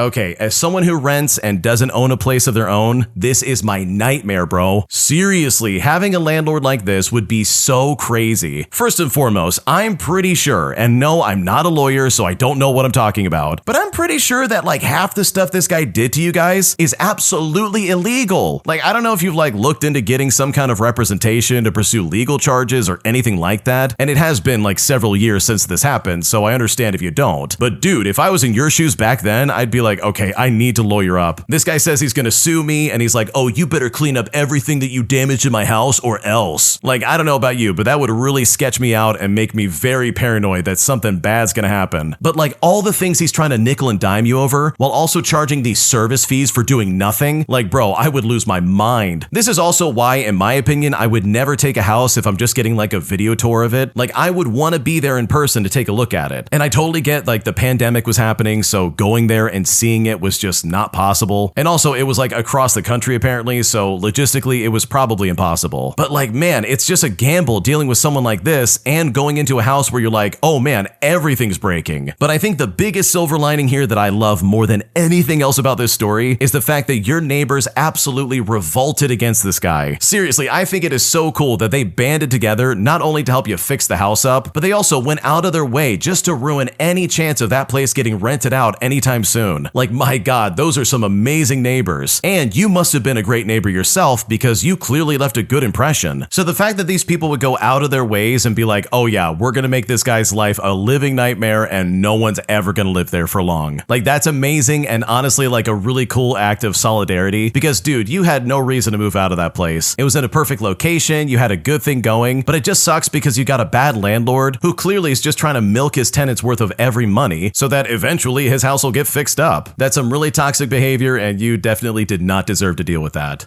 An entitled Karen and her friends come into my restaurant and completely humiliate my coworker, treating him like garbage and making him a nervous wreck. But after I found out they're actually employees at one of our sister location, I decide to get some well-needed revenge as I coordinate with my boss to get them fired right there on the spot. And it was honestly the most satisfying experience of my life to watch these people cry and beg to keep their job with their manager over the phone. Here's what happened. Once upon the before time in 2015, I worked my way through nursing school as a waitress in a restaurant. This restaurant did not advertise, and they prided themselves on word of mouth for their popularity. And trust me, this will be important later on. I'd been there for several months at this point, and had proved myself reliable and knowledgeable enough to help train new waiters, though not technically a trainer, but I could still be relied upon to support new workers once the trainer set them loose. We had one older guy who had just been released, and he was a little awkward, a little shy, and worried about mistakes, which is absolutely expected, but also he was great to work with. On the night of our hardtail. He was in the section next to mine, he was easy to keep an eye on, and easy to hop in and prop him up when it hit the weeds. This was his first night with his own complete section. Weeds would be abound, but I was ready. But what he wasn't ready for was his first demanding round table of about 6 people in their 20s with really bad attitudes. He came to me worried and confused. He said to me, "Well, they want all this different stuff, but I just don't think we have any of that on our menu, right? She's telling me we have the ingredients and that I just need to make it, and that the other location makes it all the time." Now, yes, I could have taught him to stand his ground, but feeling nerves in the first night with your own section isn't the time for this to go over well. So I told him to ask the back line and see if they're willing, and if not, I would go talk to the table. So he checks with the cooks and they're completely fine with it. So from our end, this is no problem. Well, this was apparently the cue for the leader of the table to demand something every time he came to the table. As soon as he brought the last requested item, she needed something else. Now, I thought it was possible and I had been keeping an eye on him, but seeing his panicked face, I just gave him a nod and I started checking in on his other tables, slotting them basically into my own table cycles. Which, guess what? That's the reasons why I'm paired with him. This carried on for their entire meal, incredibly needy and demanding his full attention with zero apology or kindness. I made sure to catch him in the back to prepare for possibly getting no tip, but also just to calm the panic and to remind him that I would not be touching the tips from his other tables. Honestly, this poor guy looked like he was about to quit on the spot. This leader was rude and impatient and gave him no space to breathe. I was basically his emotional support animal at this point, but knowing that he was at least twice my age made it even worse for him. The table had come in close to the end of the night and ended up staying past our section's closing, so they were the last table on our side of the restaurant. And that's when he came to me asking how to do an employee discount, that they wanted to use more than one on a single ticket, and he was wondering if that was okay. And at this point, I was confused. I thought to myself, wait, employee? What are you talking about? That's when he shared that she had spent the entire meal berating and making fun of him because, for starters, she was a trainer at our other location, and secondly, he was the worst waiter she had ever seen. I mean, no wonder the other location made her special meals. And I had zero surprise that he was such a wreck. On top of that, she was claiming there were multiple birthdays in the group, so free cakes all around, and she wants the birthday song immediately. To say that I was livid is saying lava is warm. I was ready to throw hands for this poor man. Instead, I told him to prep the cakes, but don't go out just yet. I would get the boss about the employee discount, even though it's not needed and we could do it ourselves, but this is such a special case, and I would gather the workers for the birthday song. Well, the managers were absolutely amazing. We loved each other and all of them had our backs, which is very rare in restaurants, so this is almost the best part. I gave the front-end boss a quick rundown of the table's antics, and remember the word-of-mouth restaurant mentality? Yeah, the boss was not having a restaurant employee acting so cruelly, even if she was his employee. I asked permission for what I wanted to do, and he smiled and gave permission as he grabbed the employee numbers given for the discounts, which that trainer would have known could not be stacked, and told me he had a boss-to-boss phone call to make. I then ran to every employee that I could grab, and remember, half the restaurant was closing down, so we had several people available, including a dishwasher. Then I gave them the fastest explanation of the table and the plan. Then I told the poor nerve-wracked server that we were ready to drop cakes. The crowd that arrived to that 6-person table was honestly the largest we had ever had for a birthday song, and I'm pretty confident the largest that restaurant will ever have. We served free cakes in front of every seat, and the leader had the most self-satisfied smirk as we all grinned ecstatically and lined up to sing. And my god, did we sing. We all sang that birthday song as loud as possible. Please do recall that they were the last table in the section, and just so you can picture it, I should mention that this table was in the corner as well. So while we were screaming the birthday song, it was bouncing back from that corner as well, and it was an excruciatingly long song. Their smiles dropped immediately and their hands covered their ears as they jumped with the audio onslaught. I know that it hurt my ears, and that pain is something that still makes me smile to this day. We all just stood there in a giant group, happily screaming our restaurant's special happy birthday song, and it still warms my heart all these years later. More than that, while we were gathering and planning and destroying eardrums, our boss was making phone calls in the office. Yes, he called her restaurant manager and informed them of her behavior. And no, she didn't get stacked employee discounts. In fact, she didn't get her discount at all. Now, I would know this because I was there when she was handed the phone from my front-end manager at the host desk, and when she started to cry and tried to make her excuse for why she shouldn't be fired. But the general manager had been called, her employee number had been shared, and she was done. Now, I'm not psychic. She could have gone back to her home location and convinced someone to hire her back. I mean, anything is possible, but I know how she treated this poor guy. I know how I told the tale to my boss, and I know the quiet rage he so rarely touched when it was rage. I would have almost given up joining in that screaming song to be able to hear those phone calls. But honestly, it was all satisfying, and it really was the perfect revenge. Oh my gosh, this was beautiful. As someone who's worked in the restaurant industry for several years, anybody who acts like this while also working in the restaurant industry, in my opinion, is like the most evil thing you can do. Because dude, we should be on the same side right now. How do you not see immediately that the guy who's serving you is clearly new? He doesn't know what he's doing, he's still figuring things out, and you're sitting here berating him and treating him like garbage? Like, dude, what's happening? So in my opinion, I love the fact that they got fired. Like seriously, they deserve to get kicked to the curb. And what I'm gonna say might sound really evil, but I think it's great that she started crying. Holy crap, talk about coming to a reckoning of your like really crappy decisions. Like you can't just treat someone like that and expect to get away with it. That is some insane behavior, and I just love the fact that they got caught and they got fired. And hopefully that was a permanent arrangement because good lord, their attitude was just completely unacceptable. If you like Am I the Jerk, you're probably going to love Am I the Genius. Check it out, link down below in the description. Also, go to amithejerk.com/submit if you would like to submit your own stories.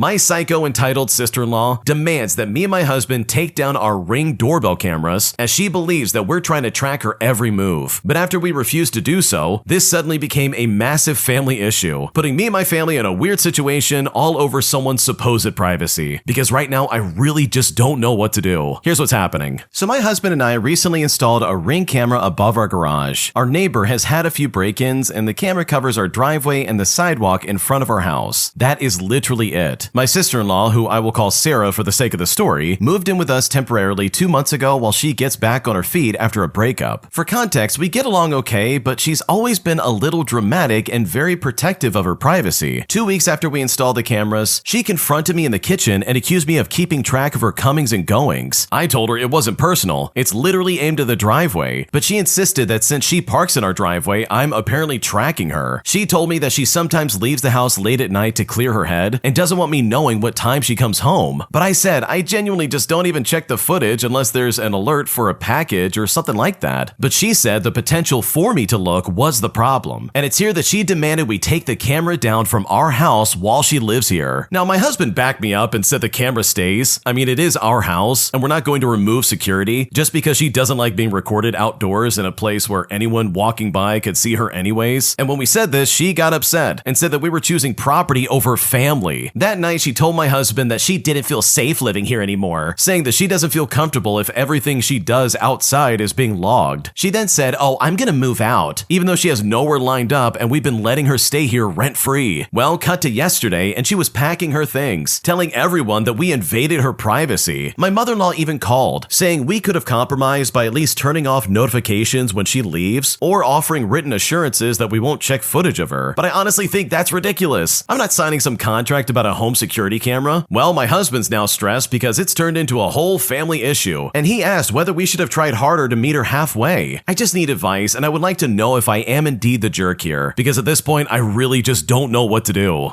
Okay, this is so weird. Like, dude, nobody's keeping track of you. No one cares if you go out late at night and clear your head. First of all, that's like a completely bogus excuse. In my opinion, she's going out doing nefarious things and she doesn't want you to know about it. And the fact that she's like, hey, I don't want you knowing where I'm going. Take down that security footage. Like, that for me is like, oh, this is a big red flag. You're living a double life that I definitely don't want to know about. But hey, now that you've enacted the Barbra Streisand effect, I'm definitely going to want to find out now. Like, dude, what's going on right now? That's so stupid. Like, this would have been way better if she had just said nothing. If she said nothing about it, she could go out in the middle of the night and do whatever she wanted, and nobody would have cared. Like, the most you would get is maybe like the occasional glance of like, oh yeah, she went out late and then she came home later. Cool, that's not really that big of a deal. And that would literally be it. But instead, she's like, hey, you need to take down that camera. I don't want people knowing what I'm doing at night. I promise I'm just clearing my head and not doing things you shouldn't see. It's like, yeah, okay, buddy, you're clearly doing something that you can obviously do in the middle of the day as well, right? Like, this just screams, I'm guilty and I don't want you to know about it, so please take down the footage. And also, your mother-in-law's an idiot. She's really trying to sit there and be like, can you write out a contract saying that you won't check the footage of her? That's the only way we can have a compromise. Like, no, this is my house. If you want to stay here rent-free while you're getting back up on your feet, congratulations, you're gonna be on camera. Like, this is just the way it's gonna be. Sorry, but also not sorry, and I don't really care. So in case you're wondering, no, you guys are not the jerk here. Your sister-in-law is very stupid, and so is her mother, and in my opinion, anybody trying to ask that you take down cameras, all because they're uncomfortable with you tracking them, in my opinion, clearly has something to hide. And that for me personally would be more than enough reason for me to be like, okay, you gotta go and find somewhere else to live. Today, I messed up by letting my travel buddy borrow my card just so they could get gas for our road trip. But unfortunately, this turned into a situation where they used my card for literally everything, spending money that I honestly was trying to save, and now I really feel like they've completely destroyed my credit score. Here's what happened. So this happened 2 months ago, and I'm still sick thinking about it. My friend and I planned a small road trip. Nothing dramatic, just a weekend drive to clear our heads. On the first day though, she realized that she forgot her wallet, which was a huge red flag that I just stupidly ignored. So when we stopped for gas, she asked if she could just use my card and then Venmo me later. But I was like, okay, fine, whatever. I didn't want the trip to start awkward, so I just let it slide. Except asking for gas was only the beginning. Every stop after that somehow ended with her using my card again. Whether she was asking for coffee or trying to get a snack, she either said that she'll pay me back later, or just said, oh, can we just use your card? It's a lot easier. We eventually grabbed dinner and I went to the bathroom, but when I came back out, she had already handed my card to the waiter. I should have said something right there, but confrontation is my kryptonite, and I didn't want to be that person on a trip. We eventually got back home and I checked my balance, and my heart literally dropped. She had not just charged me just for gas. She used it for lunch, dinner, Starbucks, random little shops, a souvenir stand, and God knows what else. It was basically a shopping spree funded by my stupidity, and my credit utilization jumped up to like almost 80% overnight. Like seriously, I didn't even know that she spent that much. When I confronted her, she had the audacity to say to me, it's not that serious. You make more money than me. And I swear, I almost ascended. I've been working all year to fix my credit, tracking everything and budgeting tightly. And now one dumb weekend undid months of progress. I paid the card down, but the score drop already happened. So yeah, this is a massive mess up on my end by trying to be a nice friend and instead sponsoring someone else's vacation. Because trust me, that crap will never happen again. Oh my gosh, how crappy is that? Seriously, this friend is a piece of garbage. They literally said, oh, I'll pay you back afterwards. And then afterwards comes along and she's like, oh, it's not that big of a deal. You make a lot of money. So it's like, oh, okay. You just see me as like an ATM and you just wanted a free vacation. Like, holy crap, what a garbage human being. I've been there myself. It's always annoying. And man, I'm so sorry that you went through this as well, because this person is not a good friend and hopefully you never do anything with them ever again. My boss is stressing me out all because of Google reviews, as he's pushing for it in a way that is honestly obnoxious, and at this point I don't know what to do. Here's what's going on. When I started to work in this restaurant maybe like 8 months ago, I got unexpectedly around 3 negative 1-star reviews on Google in just like 2 months. The first one was my fault, the second one my colleague had something to do with, and the third one the guest was just an absolute jerk. So to make up for it, I started to do as many 5-star reviews on Google as possible. During the whole summer, I managed to get at least 6 to an even 14, with 5-star reviews per day. It was stressful, of course, but at least the boss was finally satisfied with me and forgot about the few negative reviews that I got at the start. The issue is that now, in the winter, for many reasons, I am no longer able to get as many reviews as before. I got tired and have too much stress. I feel that I'm not getting rewarded enough for that. Plus, we have much fewer clients, tourists, and activity going on at this time. But my boss is still obsessed about the reviews and bothers me every single day about it. He is getting that much desperate to even offer me like $300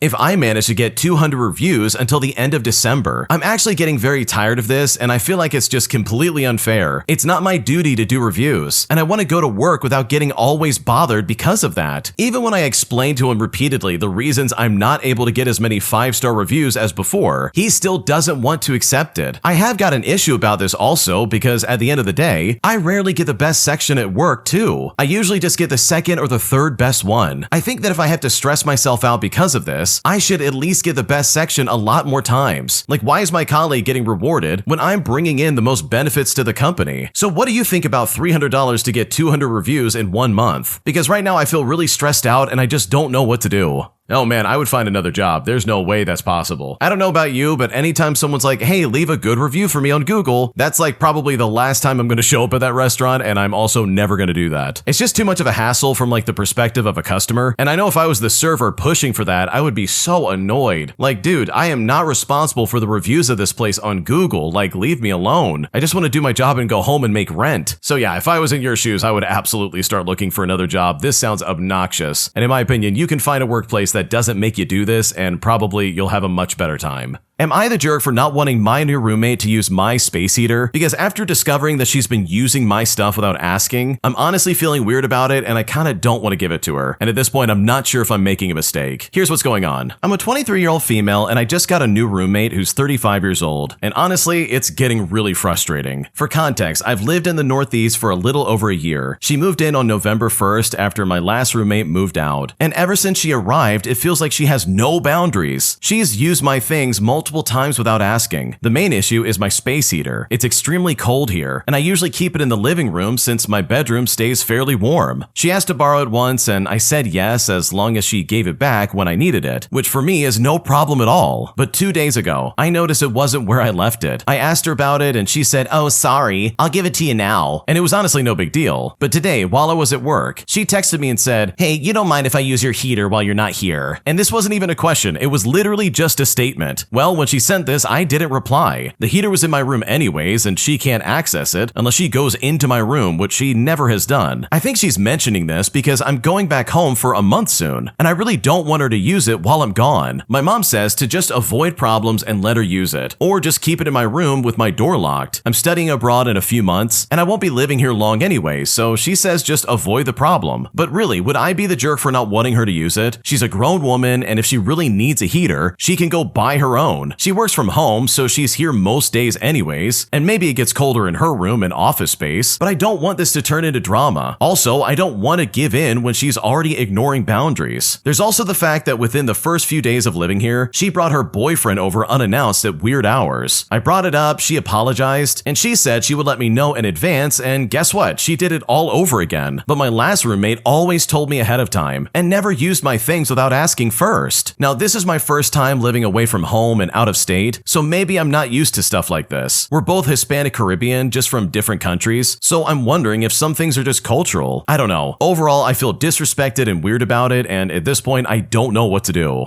Okay, honestly, I think the fact that she's taking stuff without asking is really annoying, and in my opinion, I would start locking things up. I would put things in the closet and maybe lock it or find a way of locking it, and then maybe just straight up tell her, "Hey, I really don't want to share these things with you because I feel like you're taking advantage of me," or some other way of like saying it where you don't offend her but also get your point across. So no, you're not the jerk here. This is your property. If you don't want her using your space heater, then so be it, because at the end of the day, it's yours, and if you don't want to give it to her, then she's not going to get it. Am I overreacting by being furious at my parents after they told their friend literally everything about my private health information? Because right now I'm very pissed off and I seriously just don't know what to do. Here's what's going on. To paint a picture of what's going on, I was at an event with my parents. One of their friends, who I'd only met once before and frankly don't like she really is a jerk, but that's neither here nor there, was also there in attendance. I went to the restroom, and when I came back, my mom was explaining in detail about the rude answer to the question I often get asked. People always ask me, "What's wrong with you?" And she wasn't concisely saying what it was. She was at what sounded like the tail end of a detailed explanation. She was talking about my genetic testing and invasive medical testing results. If it makes a difference, I have muscular dystrophy. It's not a disorder that most people would typically feel embarrassed about, or which society has a judgmental, victim-blaming attitude about, as can sadly be the case with stuff like mental illnesses. If someone politely asks what my obvious physical issue is, and they're not a total stranger, I don't have a problem telling them in a general way, and my parents probably are aware of that. But aside from people who I feel have a right to know, like my brother for example, I don't go around telling people what specific gene mutation I have or something like that. I'm extra salty because my dad also threw a fit over the fact that when we were going to be seated at a table, the first option they offered was up one stair. I can in some case use my arms to pull myself up one ledge or step, but there was nothing sturdy to grab onto, and I find it humiliating to have someone else lift me up, so I said no. But seriously, am I overreacting by being pissed off about this situation, and about my parents telling my medical history to their friend? Because at this point, I don't know if I'm justified or not. Okay, in my opinion, no, you are not overreacting. Your parents had no right to spread that information out for a second. Seriously, this is not okay. You can't just go around sharing personal information about someone else's life and not even giving them a chance to explain what's going on or giving them any kind of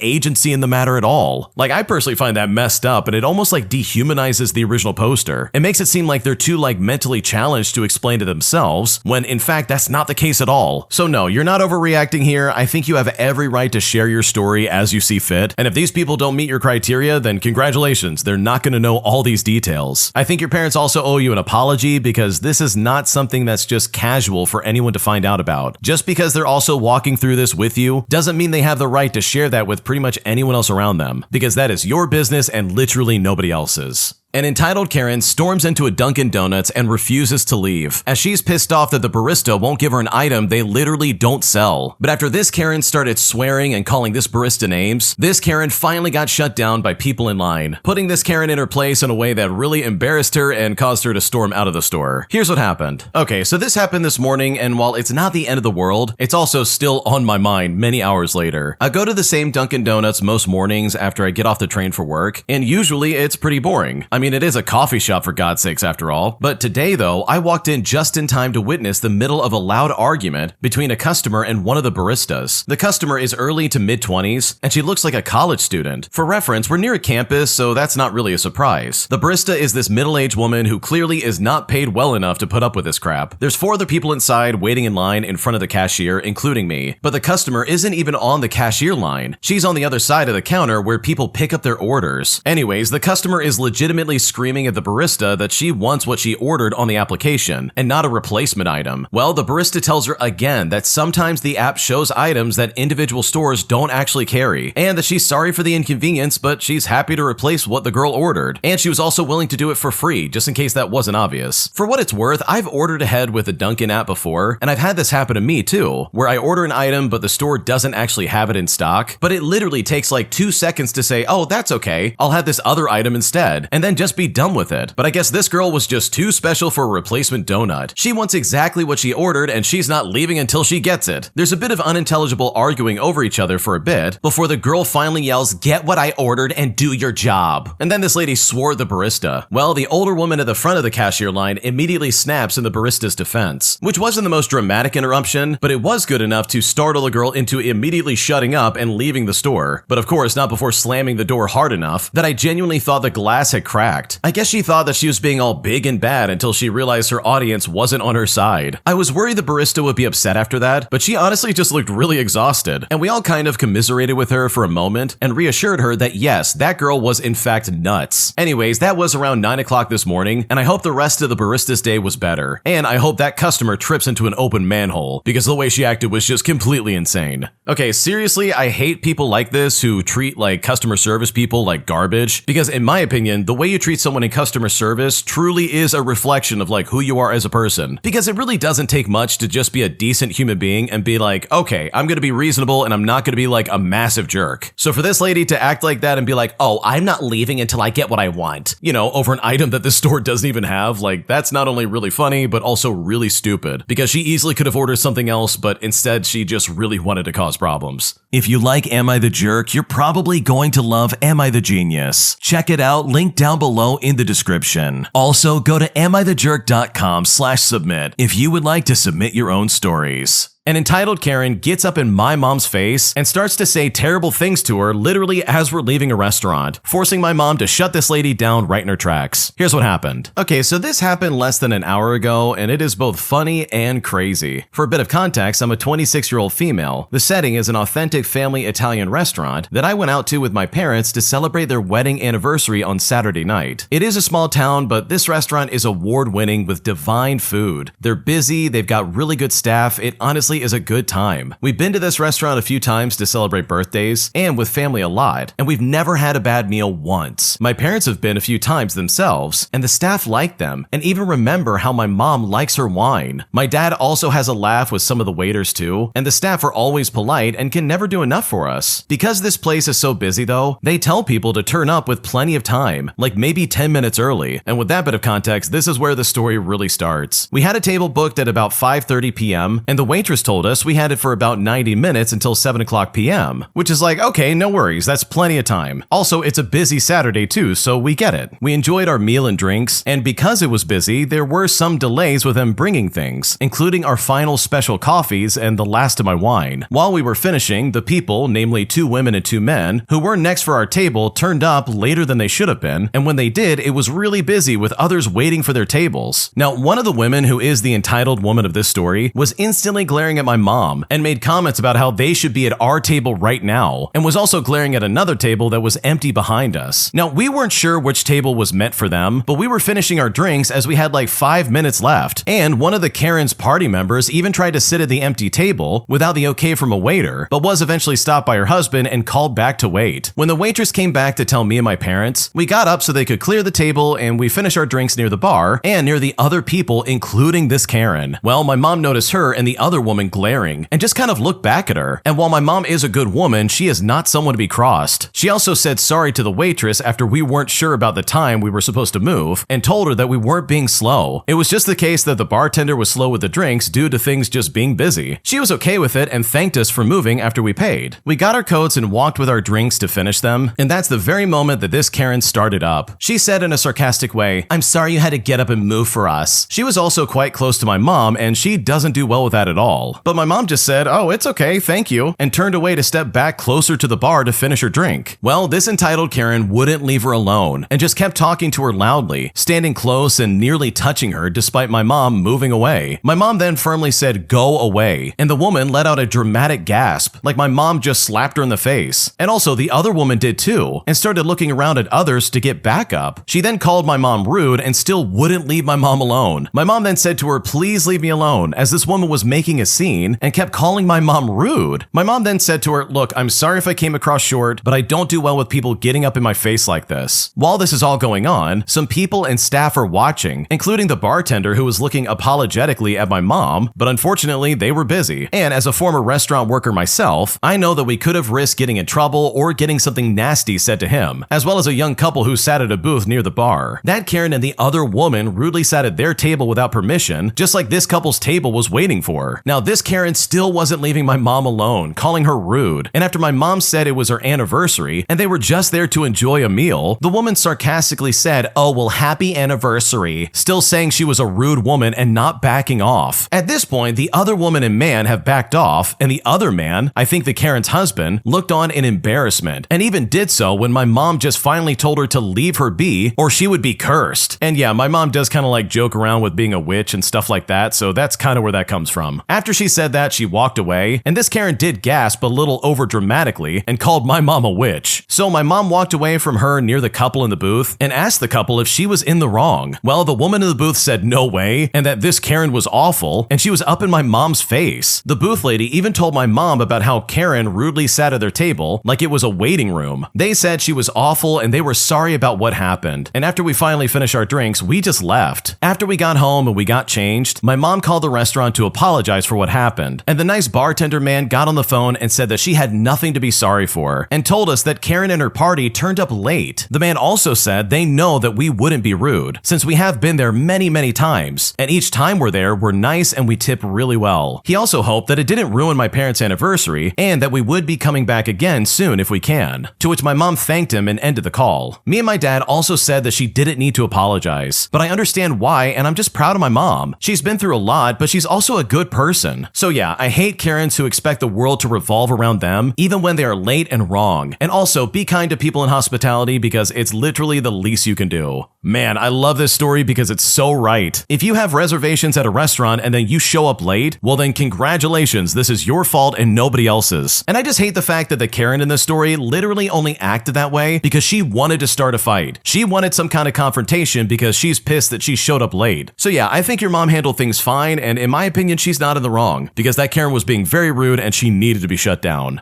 A group of entitled customers come to our restaurant only to then order some food through Uber Eats and have it delivered to our restaurant. And I've honestly never been more insulted in my life, and honestly, I hope these people never come back. Here's what happened. So I've worked in the hospitality industry for about 5 years now in New Zealand, and this one situation really frustrated me. We had a table last night of 18 people, and they were asked upon booking to choose a set menu. Now, we never got a response, so we called 2 days prior to the booking, and they didn't want to do a set menu. So we explained if they wanted to do a la carte, they would all need to be there and order at the same time within 15 minutes of their booking time at 7 o'clock p.m., and that they would have one table of 10 and one table of 8 as we could not fit like 18 people at a table together. The first couple people arrived on time and the rest filled in slowly, and the last people arrived an hour and 15 minutes later. Within this time, every person that sat down did not wait to order, and we have several dockets coming through for one table because they didn't want to wait, which filled our kitchen up with dockets, and they were getting frustrated that some things would take longer than others to hit the table. A couple of people did not look at our menu options before arriving to dine, and one of them had told us they had ordered Uber Eats to our restaurant from a different place. We refused to let her bring it in and eat it at our establishment, which then brought on more petty responses from the table, starting a conversation that we legally cannot stop them from bringing food in from a different restaurant. Upon this, they had also redecorated and moved chairs and tables to their liking in their area. One table they moved had literally blocked the fire exit, so we politely let them know that we needed this area clear for emergencies. Then they moved the table back 10 minutes later. While dealing with this table all night and knowing they were going to be high maintenance, we were checking on them constantly and checked once all of our dockets had left the kitchen for their table if they had everything they ordered. And this was at about like 8:30 p.m. Well, by 9 o'clock, they sent their kid to the bar to let us know that he never got his meal. Obviously, we were upset that he had sat for so long without his food, but we had asked so many times before if they had everything and if they needed anything else and was either ignored or just told no. I just don't understand how, when it comes to hospitality, people can be so disrespectful and think that when we set specific rules within the business for customers, somehow it's an option and not mandatory. It made the whole team feel disrespected, and honestly, I hope these people never come back again. Oh man, if someone at any table that I served back in the day ordered food and brought it in and said, "Oh, I'm just gonna eat this here at your restaurant," I would have probably kicked the entire table out and said, "I don't care, you're all gone. I'm not dealing with this, pay your bill and get out." Because that is beyond disrespectful. Like, dude, absolutely not. What is going on right now? I'm sorry, that's just not something I would ever put up with. So yeah, that table sounds like a nightmare and I would hate having to deal with that. Am I the jerk for giving my son's girlfriend a budget for the dinners that she's making? Because at this point, she's using way too much of my money multiple times a week just to make stuff that is absolutely way too expensive. And at this point, I worry that I might have offended her and I seriously just don't know what to do. Here's what's happening. So my son graduated university back in June and he moved back across the country to live with us since he found a job in the area. He's been in a long distance relationship with his girlfriend, who I will call Carly for the sake of the story, and they've been dating ever since October. She initially took a semester off from college and was living with her mom. However, she's decided she's not going back. Her mom said she would have to move out and she had nowhere else to go. My son is moving into his own place in January and had invited her to move in already, saying she could get a job in the area. However, she needed to move out sooner, and they both asked me if she could move in, and I agreed. Neither are paying rent, as I personally just don't believe in charging my kids to live here, so it felt wrong to charge her anything. I just asked that they clean up after themselves and be respectful of everyone, and they agreed. She moved in after Halloween and she's been a joy to have here. She's still looking for a job, and most nights, she's offered to cook dinner just to give back to us. I've always told her it's not necessary, but she will still insist on doing it. And you know what? She's a good cook, so I tell her if she wants to, then go for it. Well, a week into her living here, she mentioned wanting to make a certain dish, but we simply didn't have the ingredients. I then offered to give her my card so that she could buy groceries. And ever since then, it's become a regular thing. And you know what? I didn't mind it initially. She picked up my groceries as well, and it seemed like a good deal all around. But then a couple of weeks in, she started wanting to make multiple trips a week and buy things that I normally wouldn't budget for on a regular basis, such as steak and seafood. I then asked her on Sunday that when she went to the store, please get everything she needed in one trip. Now, she said okay, and I really thought that solved the problem, but I was completely wrong. Cut to Monday night and we finished dinner. She and my son are talking while I'm doing the dishes, and she mentions wanting to make steak on Thursday. My son says that sounds good, and she says that she'll have to go back to the store. My son then turns to me and says, "Mom, give her the card." And I just tell them no. I say I already gave her money to go shopping on Sunday, and I told her to get everything she needed. I also said we can't swing everyone having steak this week, but maybe I can make them for Christmas dinner or something like that. I then go on to say that if she wants to keep cooking for us, which I really do appreciate, I am going to have to put her on a budget. And then I apologize for not doing it sooner. Well, she looks at me upset and my son seems offended. Later on, my son tells me that I embarrassed her when she's just trying to be being nice for the family. And I said, look, I appreciate her cooking dinner, but she's doing it on my dime, and I simply cannot afford this. I then pointed out that he's free to give her money to do this as well. My son pointed out that they're only here for a few more weeks, and basically said that I should be willing to make my guest happy. So seriously, am I really in the wrong here? Because right now I don't know what to do.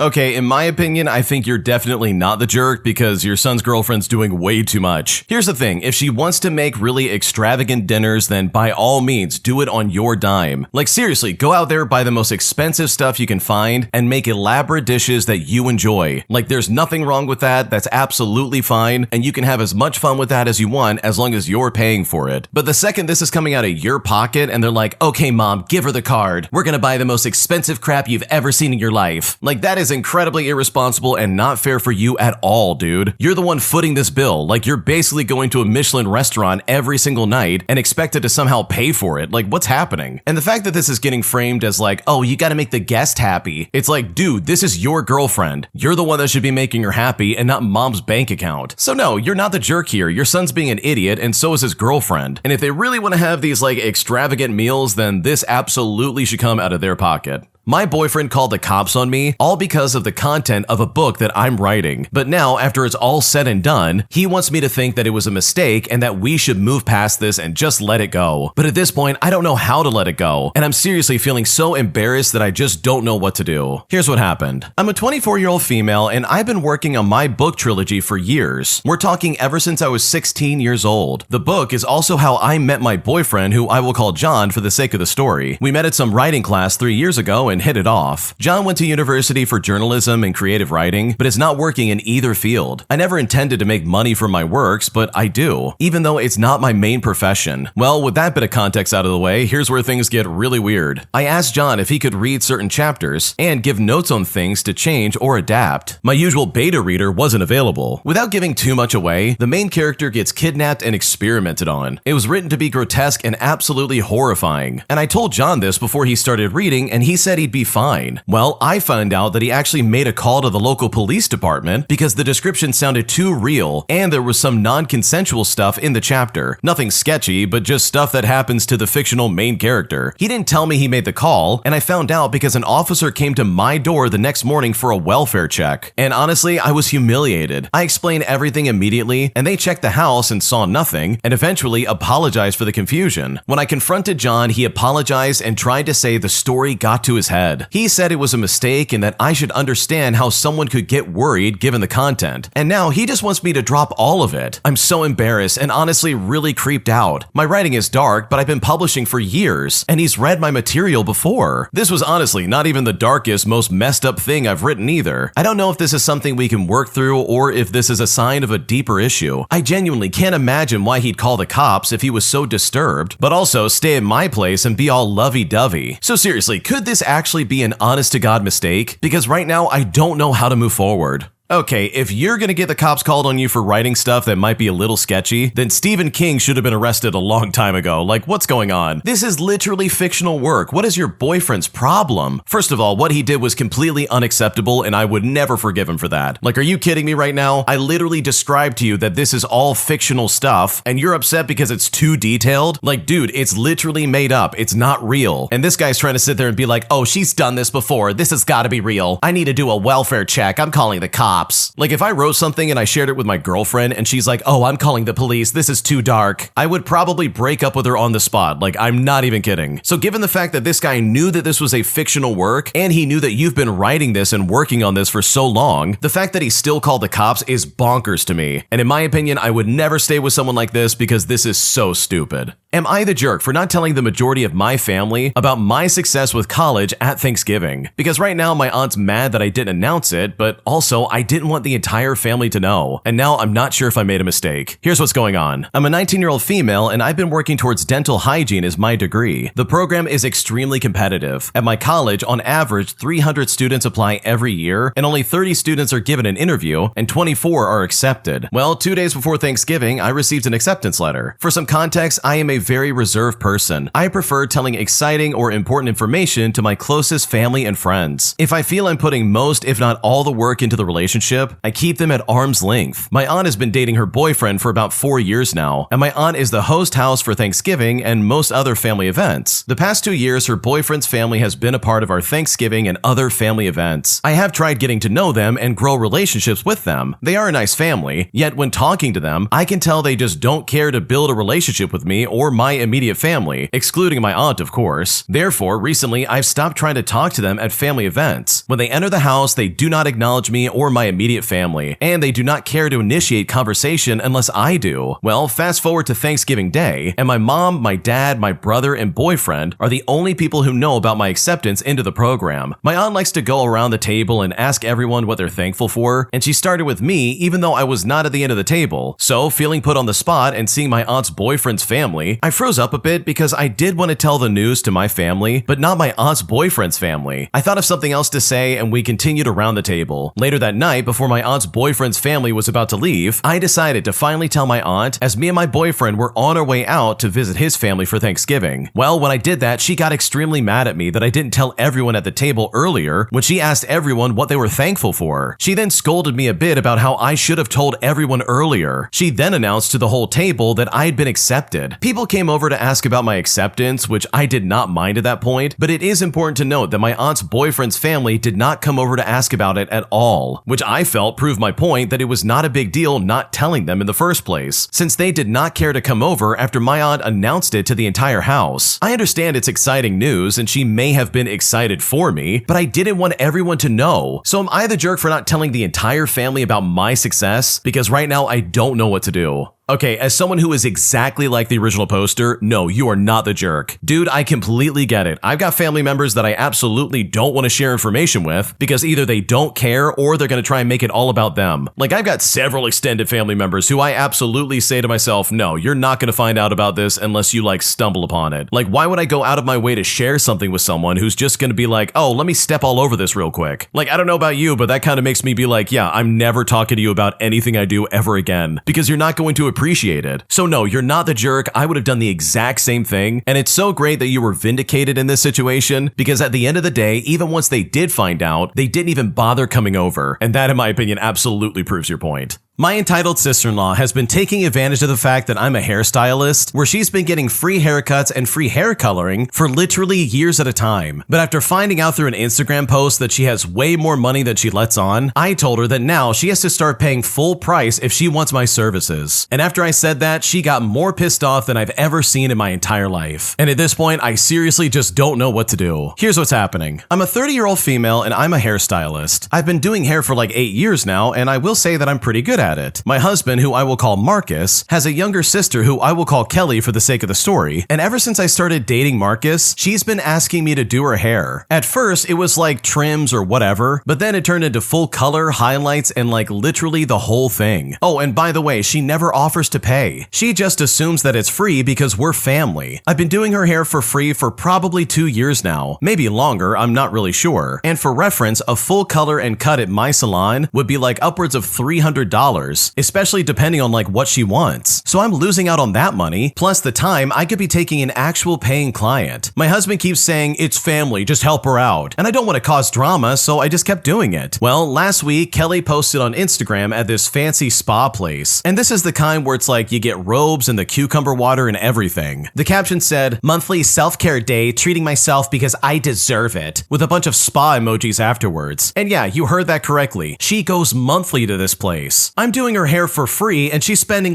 probably $150 on spa days every single month. So I texted her and I said, hey, I saw your post. It looks like you're doing well financially, so going forward, I'm gonna need to charge you regular price for hair services or you can go find another stylist. And when I said this, she flipped out. She called me greedy, she said family is supposed to help each other out, and that I'm being petty about an Instagram post. On top of that, she's trying to say that I don't know anything about her financial situation. But I said to her, if you can afford monthly spa days, you can absolutely afford to pay for your hair. She then told Marcus that I'm being a jerk, and now there's this whole family thing going on. Marcus thinks I'm being petty and that I should have just talked to her in person instead of doing this over text messaging. And I just found out that apparently mom's mad at me as well. My best friend says that I could have cut her off a long time ago and that Kelly has been using me. But it's like, okay, maybe I am being petty. It was just an Instagram post. Maybe she's spending money she doesn't have on the spa thing, and I'm making assumptions. So seriously, am I the jerk for cutting off the free hair services? Because right now I'm honestly pissed off and I don't really know what to do.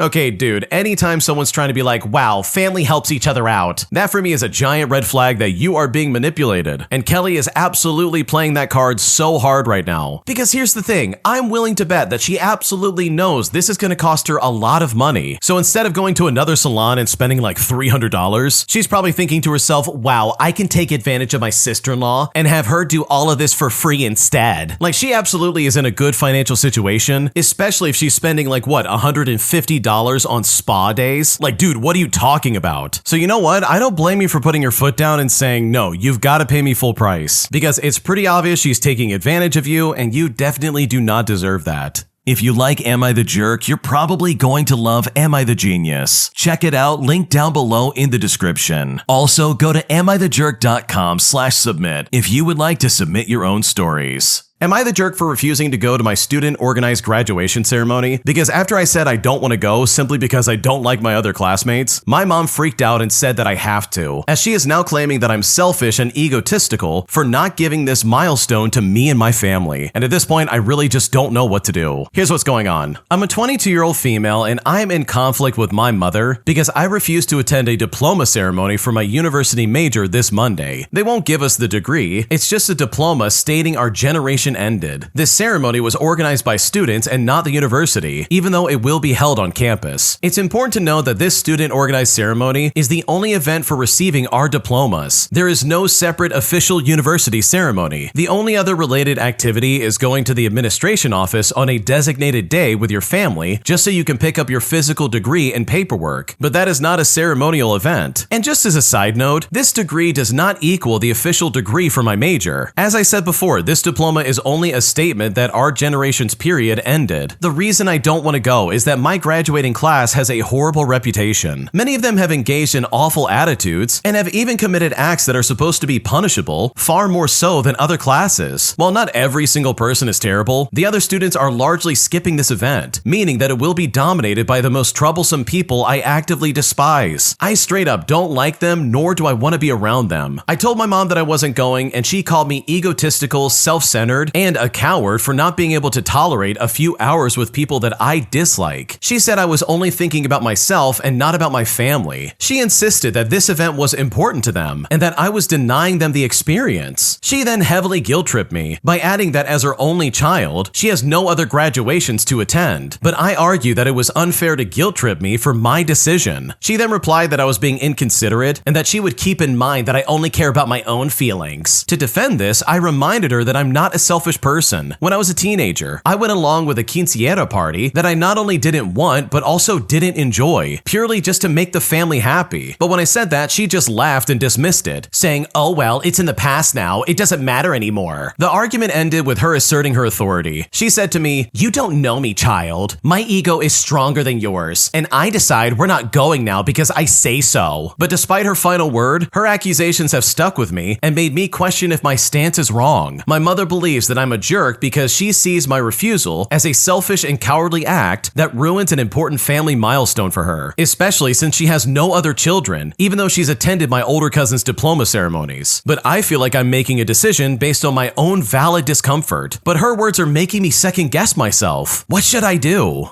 Okay, in my opinion, I think your mom's being really entitled and very obnoxious here. Because here's the thing, if you don't want to go to this stupid ceremony, then don't go. No one's forcing you, and literally, it's not that big of a deal. So if I was in your shoes, I would stand my ground. I would say, no, I'm not going to this and you can't make me. Plus, this is your university experience. Just because it's a milestone for other people doesn't mean that you have to give into that. So no, you're definitely not the jerk. This honestly is really annoying, and I don't blame you for being upset. Am I the jerk for giving my boyfriend an ultimatum about his ex's stuff at his apartment? Because honestly, it's making me uncomfortable and I want him to get rid of it. Here's what's going on. Okay, so this is probably going to sound insecure, but I really just need some outside opinions. I've been with my boyfriend, who I will call Tyler, for like 10 months now, and we actually met through mutual friends. Tyler's ex-girlfriend, who I will call Madison, is still in our friend group, which was weird at first, but I was trying to be cool about it. They dated for like 3 years and broke up maybe a year and a half before we got together, and the breakup was mutual from what Tyler says. Madison comes to group hangouts. She's friendly to me, and Tyler says there's nothing there anymore. So I think to myself, okay, fine, whatever. I can handle my boyfriend being friends with his ex, and I'm not a crazy person. But last week, I was at Tyler's place and I needed a hair tie. I checked his bathroom drawer, and it was full of like random stuff. So I tried the drawer in his dresser. Well, that's when I found a whole dresser drawer with Madison's stuff in it. There was makeup, hair products, jewelry, an old sweater, a book, just a bunch of her stuff in a drawer at my boyfriend's apartment. I kind of just stared at it for a minute because, like, seriously, what's going on here? When Tyler got back from the store, I asked him about it, and he was like, oh yeah, Madison left some stuff here after we broke up, and she just hasn't picked it up yet. But it's like, dude, it's been a whole year and a half. I said that she should come get her stuff back, but he said to me, I mean, it's not really bothering anyone. She probably doesn't even remember that it's hers. But you know what? It's bothering me. I don't want my boyfriend keeping a drawer full of his ex's stuff. That's weird, right? That's not just me being insecure. I told him I wanted him to text Madison and have her come and get it, but he then got all defensive and said that I'm making a big deal out of nothing and it's just some forgotten stuff in a drawer. So I texted Madison myself. I just said to her, hey, Tyler mentioned that you have some stuff at his place. Do you want to come and grab it sometime? She then replied by saying, oh, is this about the drawer? It's just old stuff I don't even care about. You seem really insecure. And honestly, when I heard that, that really pissed me off so much. I told Tyler either the drawer gets cleared out or I'm done. He thinks I'm being controlling and that I'm giving him an ultimatum over something that doesn't matter. My best friend says that the fact that Madison still has a whole drawer at his place is a red flag and that I'm right to be upset. But Tyler's roommate, who's also in the friend group, says that I'm being dramatic and territorial. So am I the jerk for making this ultimatum thing? Because right now I don't know what to do. Okay, honestly, in my opinion, no, you're not the jerk here. But if I was in your shoes, I would message Madison back and be like, oh, okay, if the drawer doesn't matter and it's just a bunch of old stuff, then I'll just throw it out. I need to make room for my stuff anyways. And then I would just kind of sit back and see what happens. Because come on, this is so weird. If it really is just a pile of crap that nobody really wants, then why would you even be made fun of? Like, Tyler has moved on from Madison, right? He's not still getting with Madison, right? Like, he does love his girlfriend, because if he does, then he would be like, oh yeah, let me get rid of this stuff, and either throw it away or give it back to Madison. Also, how can Tyler even begin to be okay with the fact that Madison is calling her insecure? Like, if I had a girlfriend like that and had an ex say something like that, I'd be like, wait a second, don't talk to her like that, and then I would get rid of that crap and move on with my life, you know, with my new and actual current girlfriend. So no, you're not the jerk, because honestly, there's just a bunch of red flags in this situation, and I don't blame you for being concerned, because this really is weird. Would I be the jerk for not going to someone else's house for dinner, simply because the last time we did that, it was not a good experience? Here's what's going on. So my boyfriend and I were invited to a Christmas celebration with a couple of his work friends and their spouses. I like them and I get along with them fine, but I'm feeling frustrated about how the plans were handled, and I'm wondering if I overreacted. Originally, we were all supposed to go out for dinner at a restaurant for like $20 per person. This was going to be adult only, which I was really looking forward to. I wanted a night out, I wanted to get dressed up, I wanted to walk around the city and enjoy a festive dinner. There are 2 other couples and a few extra people attending as well. After everyone agreed in the group chat to go out, the couple who suggested it suddenly changed it to being at their house and said it would be $15 per person, and then they provided their payment information. It's also no longer adults only, and their kids are now included. I know it's cheaper to go to their place, but I was really hoping for a night out. This isn't the first time something like this has happened too, by the way. It seems like every outing ends up at their house, and people are expected to pay. I didn't grow up with much, so I promise I'm not trying to be a snob or anything like that, but I'm seriously just not used to this. Normally, I would contribute a few dishes or some drinks, but paying on top of that feels kind of weird. There've also been a few awkward experiences in the past. One evening, we went to their house for dinner, and the food was cold and the portions were tiny. I told my boyfriend when we got home that the steak was gray and it tasted weird, and thankfully he agreed. One of the hosts actually messaged afterwards on their own accord to apologize and said that the steak had been old. And on the same night, we were asked to bring drinks, and we went to 2 different stores to get exactly what they wanted. wanted. But guess what? They never even drank them. In the summer, they had a cookout and again asked people to pay like $20 each and bring their own drinks. And I didn't even go, but my boyfriend went and brought me a plate back, and it was just really bad. I just wanted the dinner to be a night out, somewhere festive with good food and a nice atmosphere. But my boyfriend thinks I'm being a diva and says that $15 isn't much. But I'm annoyed that the plan has changed after everyone had agreed. But I also do understand that things now are expensive too. I feel bad for feeling this way, and I'm wondering if I'm being unreasonable. So am I the jerk for saying I'd rather skip if it's gonna be at their house? Because right now I don't know what to do. Oh man, no, I would never feel guilty about this, and neither should you, because holy crap. We went from having a night out with a bunch of adults to suddenly being at someone else's house with kids running around. And I don't know about you, but that sounds incredibly obnoxious and very annoying. Especially after everyone's like, oh, that's gonna be fantastic. Let's have an adults only situation and have a night out. Like, I would be excited for that because sometimes kids can like ruin the mood or at least like change the dynamic where you can't be yourself and it's like, oh, I want to be myself, but there's a kid in the room. And that just doesn't seem right and it doesn't feel right. Not to mention the fact that the food they're serving absolutely sucks and they clearly can't cook. So it makes me think like, wait a second, why am I paying $15 to show up? Especially if the environment is not going to be worth that much. So personally, I would not show up to this and I don't blame you if you do the same.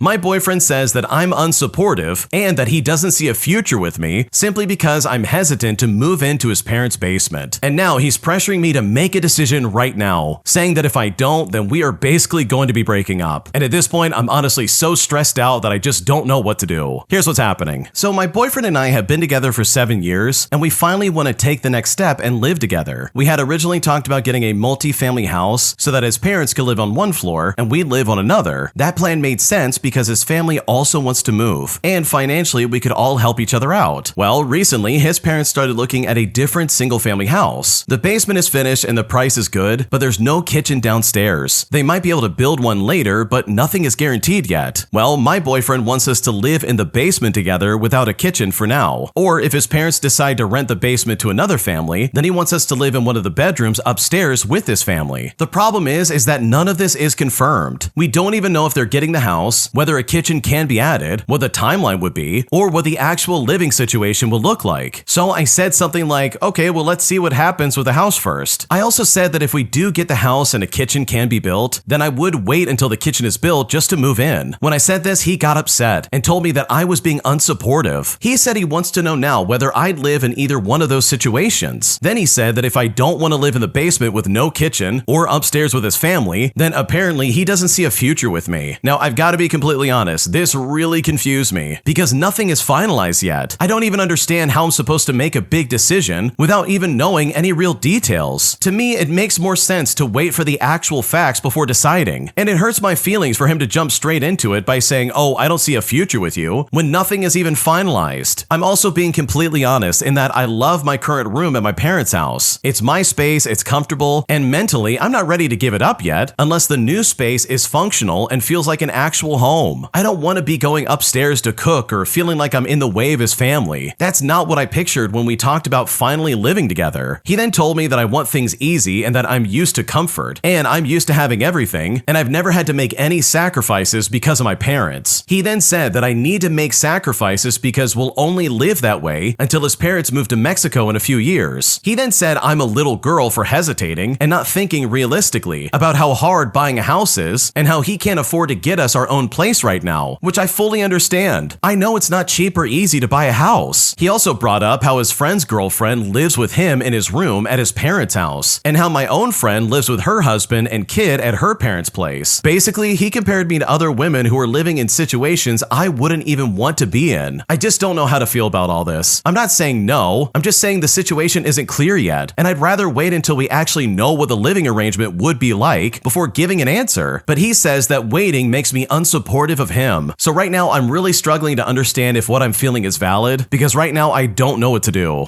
Okay, let me just say first and foremost that the second he said, oh wow, you're just being a little girl, you're not thinking realistically, you've never had to make any sacrifices. Like that for me would be the moment I check out mentally and I say to myself, okay, I'm breaking up with you, because that is insane. He's saying either move in with me and my family or I'm breaking up with you. And he's also trying to push this on you so suddenly. And I know for me, anytime someone tries to use like high pressure tactics or like trying to rush me into a decision, that for me is a giant red flag where I'm like, oh, okay, now I'm going to take even more time time to figure this out, because the way you're acting is crazy. And in this situation, your boyfriend's acting weird. This is not you being an unsupportive girlfriend by requesting for more time to make a decision or to even see if they buy the house in the first place. That's you being a rational human being and being like, hey, let's figure things out first. And I personally just hate the fact that your boyfriend's trying to paint you as the bad guy. And just as reference, the original poster and their boyfriend are only 23 years old. Like, holy crap, I get that people can move out way sooner than that, but it sounds like the original poster has not done that, and they're like, wait, I'm kind of hesitant, man. I don't know how to live on my own. Like, this is really stressful, and I kind of need some time to figure it out. But the boyfriend's like, either move in with me or we are not going to stay together. And I don't know, ultimatums are kind of like a make or break in a relationship, and this one just does not seem rational. So in my opinion, if I was in your shoes, I would not only say no, but I would also rethink this entire relationship. Because from my point of view, your boyfriend's acting weird, and I really think you need to take way more time to think about this entirely instead of rushing into this like your boyfriend is desperately trying to get you to do.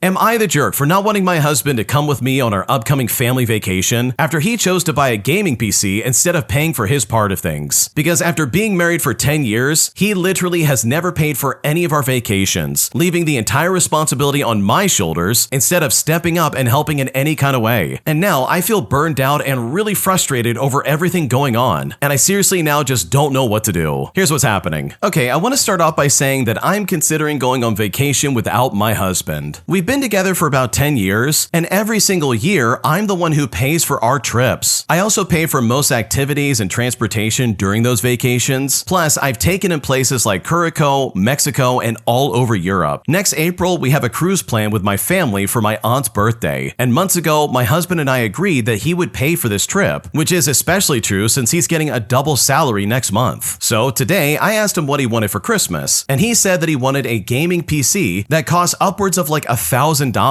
I then told him that he should think of something more realistic that I could actually afford, but he then said he would buy it himself using his double salary. I then reminded him that the plan was for him to use that money to pay for the cruise, but he simply didn't want to talk about it. I then got upset and I said to him, look, if you buy the computer, fine, but if that's the case, then you're not coming on the cruise. And after I said that, he said nothing to me. And guess what? That made me even angrier. I then asked him, in the 10 years that we've been together, how many vacations have you actually paid for? And spoiler alert, the answer is 0. After a few minutes, he finally said, I'll see what's left over, and I'll buy the computer with whatever remains. And you know what? At this point, I am so done. So seriously, am I the jerk for not wanting him to come anymore? Because right now, I honestly don't know what to do. Okay, this is super annoying. This is one of those situations where the guy is like, oh yeah, I'll take care of it. But then they turn around and say, oh, I want a gaming PC instead. But it's like, dude, you literally have obligations to take care of this financially, especially since he's getting like this double income or like double salary or whatever. Like, dude, you gotta step up and do your part, especially since like over 10 years, your wife has been the one to take care of everything. She's paying for the trip. She's doing all the activities and the transportation. Like, she's planning all that out. So maybe for once, the one thing you could do is step up and pay for it. That gaming PC can wait, dude. You're literally just like axing your entire vacation plans. The original poster even went on to say that this entire vacation was his idea in the first place, and apparently she had a conversation with him and said, hey, you need to help pay for it. And even though he says he does want to pay for it now, she's almost saying like, wait a second, I kind of just don't want you to go with me anymore anyways. And I don't know about you, but it kind of seems like there's problems in this marriage altogether. Like, dude, you've done this for like 10 years. Think about it for a second. This seems really obnoxious in my opinion. For 10 years, he's never stepped up and paid for anything like this. It's always fallen on your shoulders. Like, dude, I would maybe let that slide like for 2 years or like 2 incidents, but 10 years is way too long for my sanity. I don't know about anybody else. So in my opinion, it kind of seems like there's bigger things going on here than just like paying for a trip. And honestly, I think the original poster and their husband need to figure this out sooner than later, because after a decade of like trying to get this guy to step up and pay for stuff, and he's still not doing what he needs to do, I personally think there may be some bigger fish to fry in this situation than just paying for the cruise, because it sounds like your husband's priorities are completely mixed up and he just doesn't care anymore. My parents are demanding that I give over my house to my little sister, as they're basically saying that she deserves it more, despite the fact that my sister literally makes over $100,000 a year. But now that they're visiting me for Christmas, I'm honestly convinced that they're going to try and convince me to like sell the house to my sister. And at this point, I am so frustrated that I really just don't know what to do. Here's what's going on. Okay, so my husband and I really lucked out during COVID, and we actually bought a fixer-upper in New York City with like a 3% mortgage rate. My mom actually almost torpedoed this this deal for us by calling the seller's agent and yelling at him not to sell us the house and that he was ruining our life. Now, this was crazy, especially because we were buying with all of our own money. So why my mom thought that she could go behind our backs and yell at the real estate agent just to destroy the sale is crazy, but this is basically my mom. She works every holiday, Thanksgiving, Christmas, birthdays, and more so, we can't even celebrate holidays or like special occasions together, all because of her schedule. Or it's just always a pain in the butt to organize. And she doesn't even get holiday pay or like need the money. She also gets bitter and sad too if we don't like go out of our way to figure stuff out around her terrible schedule. She really is just an awful, immature, and impossible person. And she's like this all the time. She has always been more like a child than my mom. And she's been like this ever since I was 10 years old or even younger. Anyways, we basically lucked out on this New York City house. And this was our dream house, but we had to leave this year for another country. My little sister, on the other hand, had been living with my parents in their apartment this entire time. And she's been complaining about how bad it was for her mental health. So I figured that maybe this would be a great opportunity for her just to get some space by renting out our really nice home at a really big discount. We just started charging her utilities, and we're losing more than $1,000 per month subsidizing the difference between her rent and our mortgage. And if we wanted to officially rent out our home on the market, we would actually make over like $1,000 a month. We're not rich enough to subsidize this $1,000 a month difference for a long time, so we told her that if she can't afford to pay the full cost of the mortgage, we can't afford to subsidize it, and she would have to move out. And she basically said that we'd be making her homeless, despite the fact that she can always move back in with my parents. And also more to the fact that she can definitely afford the full cost of the mortgage too. So she basically moved into our very nice life right where we left off. She was also driving our brand new electric SUV that we actually just sold to her at a deep discount as well. We have solar panels, so the utilities aren't even an issue. We renovated and also upgraded everything, so almost everything's practically new and sparkly. We're talking a beautiful kitchen and my brand new TV with its equally expensive surround sound system, PlayStation 5, and electric leather recliner setup. But my mom told me that my little sister thought it was very unfair that she's basically paying our mortgage and that she gets nothing in return. And my mom basically started telling me that I should sell my little sister our New York City house with its 3% mortgage rate at a deep discount, which also didn't make sense to me because my little sister literally refuses to pay it. And I guess they want us to do this because we're about to buy a property here in our new country, and it basically comes with like 2 homes and a tiny house. So I guess maybe to my mom, I have like 3.5 houses and my sister has 0. So in her mind, I maybe need to like balance the scales or some crap like that. Now, my friend called me a doormat because we've both been tortured all our lives to be good Asian daughters. So if I was single, I guess sure. I honestly wouldn't have that much of an issue with sharing the wealth potentially. Even my husband is supposedly down for family socialism, but we have a few problems. Number 1, the socialism in our family always goes one way. Our families only believe in taking from us and giving absolutely nothing in return. Secondly, we have a son and we're not that rich, so our New York City home with its 3% mortgage will basically be his inheritance. So my mom wants me to give away my son's inheritance for my little sister for like no reason. Third, my little sister is not even poor. She's younger than me, which is why she isn't as rich, but she makes like $100,000 a year, and her future fiance will probably also make $100,000 a year. At this rate, they will easily be making more than us in a few years to easily save up and buy their own house. So I don't understand why my mom thinks that me selling my house to my little sister is the solution here. Also, when I told my little sister that she couldn't subsidize her low rent forever, she legit told me to get a job instead of increasing the rent on her. When I also asked her if she could temporarily help house one of my friends who was struggling, she said that she's not a charity and that my friend can go to the New York City homeless shelter. But the house has plenty of empty rooms, and it's also got a fully finished basement with his own entrance, so my little sister wouldn't even have to see my friend at all. Not only that, but basically, my mom has been comparing my little sister and I her entire life, saying stuff like, well, why can't you be more like your smarter and more successful sister? So I'm pretty sure my little sister kind of like low-key hates me. Like, she actually hates me when I'm nice to her, even though she whines nonstop for it, because it makes her feel even more insecure. And the whole reason my little sister is so crazy about wanting to be a homeowner is all because of my mom. But it's like, my God, you're 25 years old, chill out. You can save up and buy a house when you're older like a normal person. But I never expected her to be going after my house. Like, this is a whole new line that has been crossed. And I'm honestly afraid that they're gonna start like scheming for a way to take my house right now. Like, my parents are straight up scheming with my little sister's future fiance's parents behind our backs right now for a way to convince me to sell them my house. My mom basically talked about how we're all like one big family in the same conversation. And when I tried to talk to my little sister about this so I could shut this crap down, she said she's too busy because she has a final next week because she's in grad school. And then she called me with a question about buying something on Cyber Monday. So she has time and money to shop on Cyber Monday, but not to talk to me about this crap. And I've been really nice to her because she will legitimately run out of her car or the house whenever I ask a basic question. She had a psychotic breakdown a few years ago by overdosing on these gummies, if you know what I mean, and she got over it by pretending it never happened. And basically, whenever I confront her about anything, she will literally just run away. And no, I'm not kidding. So does anyone else have a train wreck of a family like mine? And do they have any tips on ways to navigate this toxic family relationship? I actually do worry about my parents spending time with my son too because they're so toxic. I also bought my parents multi-$1,000 plane tickets to come and visit us for Christmas as well. And I tried to reschedule because I did not want to see them after this, but I'm pretty sure they want to try and come and convince me about this garbage. And trust me, there's even more to this than what I'm letting on, but I'm pretty sure this is more than long enough. So if anyone has any tips on how to make the peace with my family, please let me know, because right now I really don't know what to do.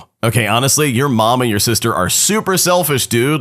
These people don't care about you at all. They see this big house in New York City that you got on a really good deal, and the only thing your mom is thinking about is, oh, give it to your sister right now. She deserves this. But it's like, bro, why do I have to give up my house for my sister when she could easily buy one herself? This is absolutely not your problem. These people are so weird. So first of all, if I was in your shoes, I would be like, okay, little sister, it's time for you to move out. I've clearly thrown you a bone way too many times, and now you're taking advantage of that and trying to demand I give over my house. So it's time for you to go so I can rent this out to anybody else. Because holy crap, there is a problem across the board in this situation. The sister's trying to act like, oh, I'm gonna be homeless. The parents are trying to act like, oh, it's your family, you've gotta do this. Meanwhile, you're sitting there like, wait a second, this is my property. I can do whatever I want with it, people. What's the problem here? So if I was in your shoes, I would absolutely start creating distance between these people because this sounds obnoxious. I would hate having to put up with this on a daily basis, especially when they're so wrapped up in your business. Dude, get a life. Because I really think they're overstepping your boundaries, and that is absolutely not okay. If you like Am I the Jerk, you're probably going to love Am I the Genius. Check it out, link down below in the description. Also, go to amithejerk.com/submit if you would like to submit your own stories. Today, I got the chance at getting some petty revenge by giving my friend a taste of her own medicine. And now, ironically enough, she's mad at me, even though I did the exact same thing she's been doing for months at a time. Here's what happened. Okay, so my friend, who I will call Heather, has this thing where she literally cancels plans right before we're supposed to meet up. I'm talking 30 minutes before, sometimes even less. And this is not a once or twice kind of thing. This has happened probably 6 or 7 times in the last few months. The excuses are always the same. I'm so tired, I just can't do it. Oh, I'm sorry, something came up. I'm not really feeling up to it today. And trust me, I get it. Sometimes stuff happens. But then I'll see her Instagram stories later that same night, and she's out at dinner with other people or at some party. So clearly she wasn't too tired. Last month, I drove 25 minutes to meet her for coffee, and she texted me when I was literally in the parking lot saying, oh, I wasn't feeling great, saying that she had to cancel. But it's like, dude, I was already there. And then that evening, she posted a photo at Target with her sister. Now, I stopped suggesting plans, but she kept reaching out, wanting to hang out. So I started saying yes and then canceling last minute, using her exact same excuses. Literally verbatim. Oh, sorry, I can't do it today. I just can't make it. Oh, something came up. I'm not really feeling it today. And you know what? I did this 3 or 4 times over a few weeks. But yesterday, she finally texted me all pissed off. She said it was really rude and inconsiderate to keep canceling on her, and how she makes time in her schedule for me. But I said to her, yeah, it is rude, isn't it? Because that's exactly what you've been doing to me for months.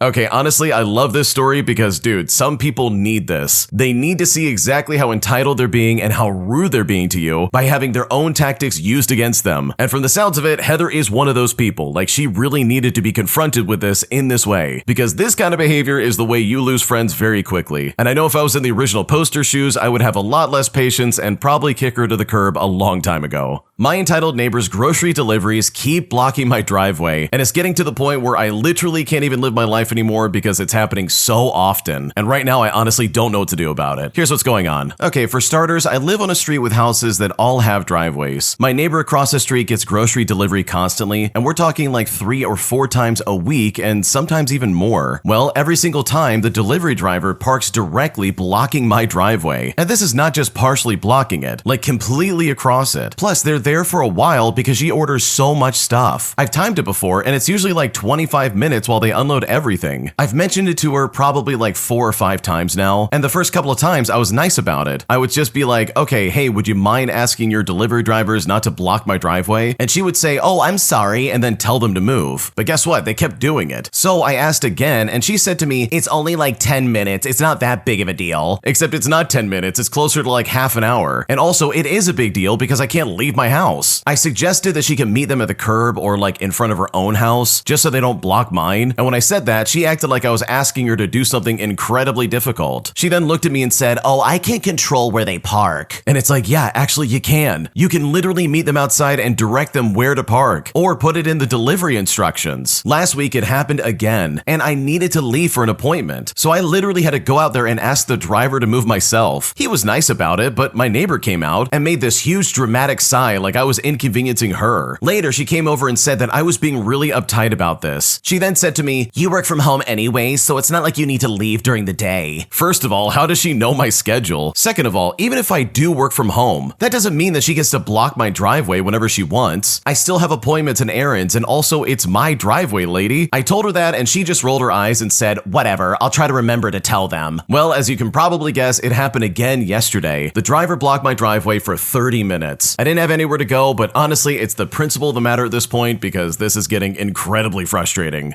Okay, honestly, at this point, it might be time to go like over your neighbor's head and go straight to like the delivery driver's company or something like that. Like seriously, I would go to them and be like, dude, they are blocking my driveway every single day. Please do something about this because I'm gonna start towing cars if you don't, dude. And also, who in their right mind is getting deliveries 4 times a week? Like, what's going on right now? Especially groceries. Like, dude, are you eating all that in like a few days? Like, what's going on right now? What is she possibly buying that's like taking 30 minutes to deliver, dude? I don't know, that's super obnoxious, and I just can't stand neighbors who act like this, who are not only so inconsiderate of your needs, but also try to make it sound like it's your fault when you don't accommodate their idiocy. So yeah, this lady sucks, and hopefully you can get something done about this. Did I overreact by leaving early from our hotel visit when my boyfriend told my daughter that she has an ugly face? Because after he said that to my preschool kid, I literally was boiling with rage. But instead of yelling at him, I decided to leave to try and give myself some space. And I'm honestly not sure if this was a mistake or not because he's still incredibly pissed off. Here's what happened. So my boyfriend and I took my 2 young kids on a long weekend getaway after the Thanksgiving holiday. We've been together for almost 3 years, but we've only recently started to incorporate my kids more in our life together in a meaningful way. When buckling my preschool-age daughter in her car seat throughout the weekend, he would tell her, oh, you need to suck in your fat belly. And now my daughter's saying she has a fat belly, which I'm really not happy about. More importantly, on Sunday morning, at the end of our stay, my boyfriend leaned over and said something near my daughter's face, to which she replied, ew, something stinks, and covered her nose. I giggled and told my boyfriend, I think she's saying that you have morning breath. But that's when he looked back at her and said, well, you have an ugly face, and that's why you need to wear makeup. Now, when he said this, I was shocked and very upset. I then calmly packed up our things, and I told him that the kids and I would just grab breakfast on the drive home instead of staying and having breakfast with him. I didn't yell, I didn't cuss, I didn't argue or throw anything around while packing. Well, he's angry that I left without the 2 of us having a conversation first, whereas I feel that we could not have had a productive grown-up conversation with my kids in the same hotel room when I was upset as I was. While he did put a lot of effort into the trip, I felt he really crossed the line with that comment. It's one thing for him to make comments at me, but it's another to make them towards my baby. I've explained to him that I've told my daughter we are beautiful without makeup and only use it on occasion to feel fancy, and he had witnessed that interaction earlier in the weekend as we were getting ready. We had already planned to drive home separately, and we did not have any breakfast plans, so it's not like I left him hanging in limbo. We're about 24 hours past the event, and he still has not apologized. Instead, he's blaming me for leaving and overreacting due to my own insecurities. So am I the jerk for leaving early and being hurt by his joke? Because honestly, I'm not sure if I'm in the wrong.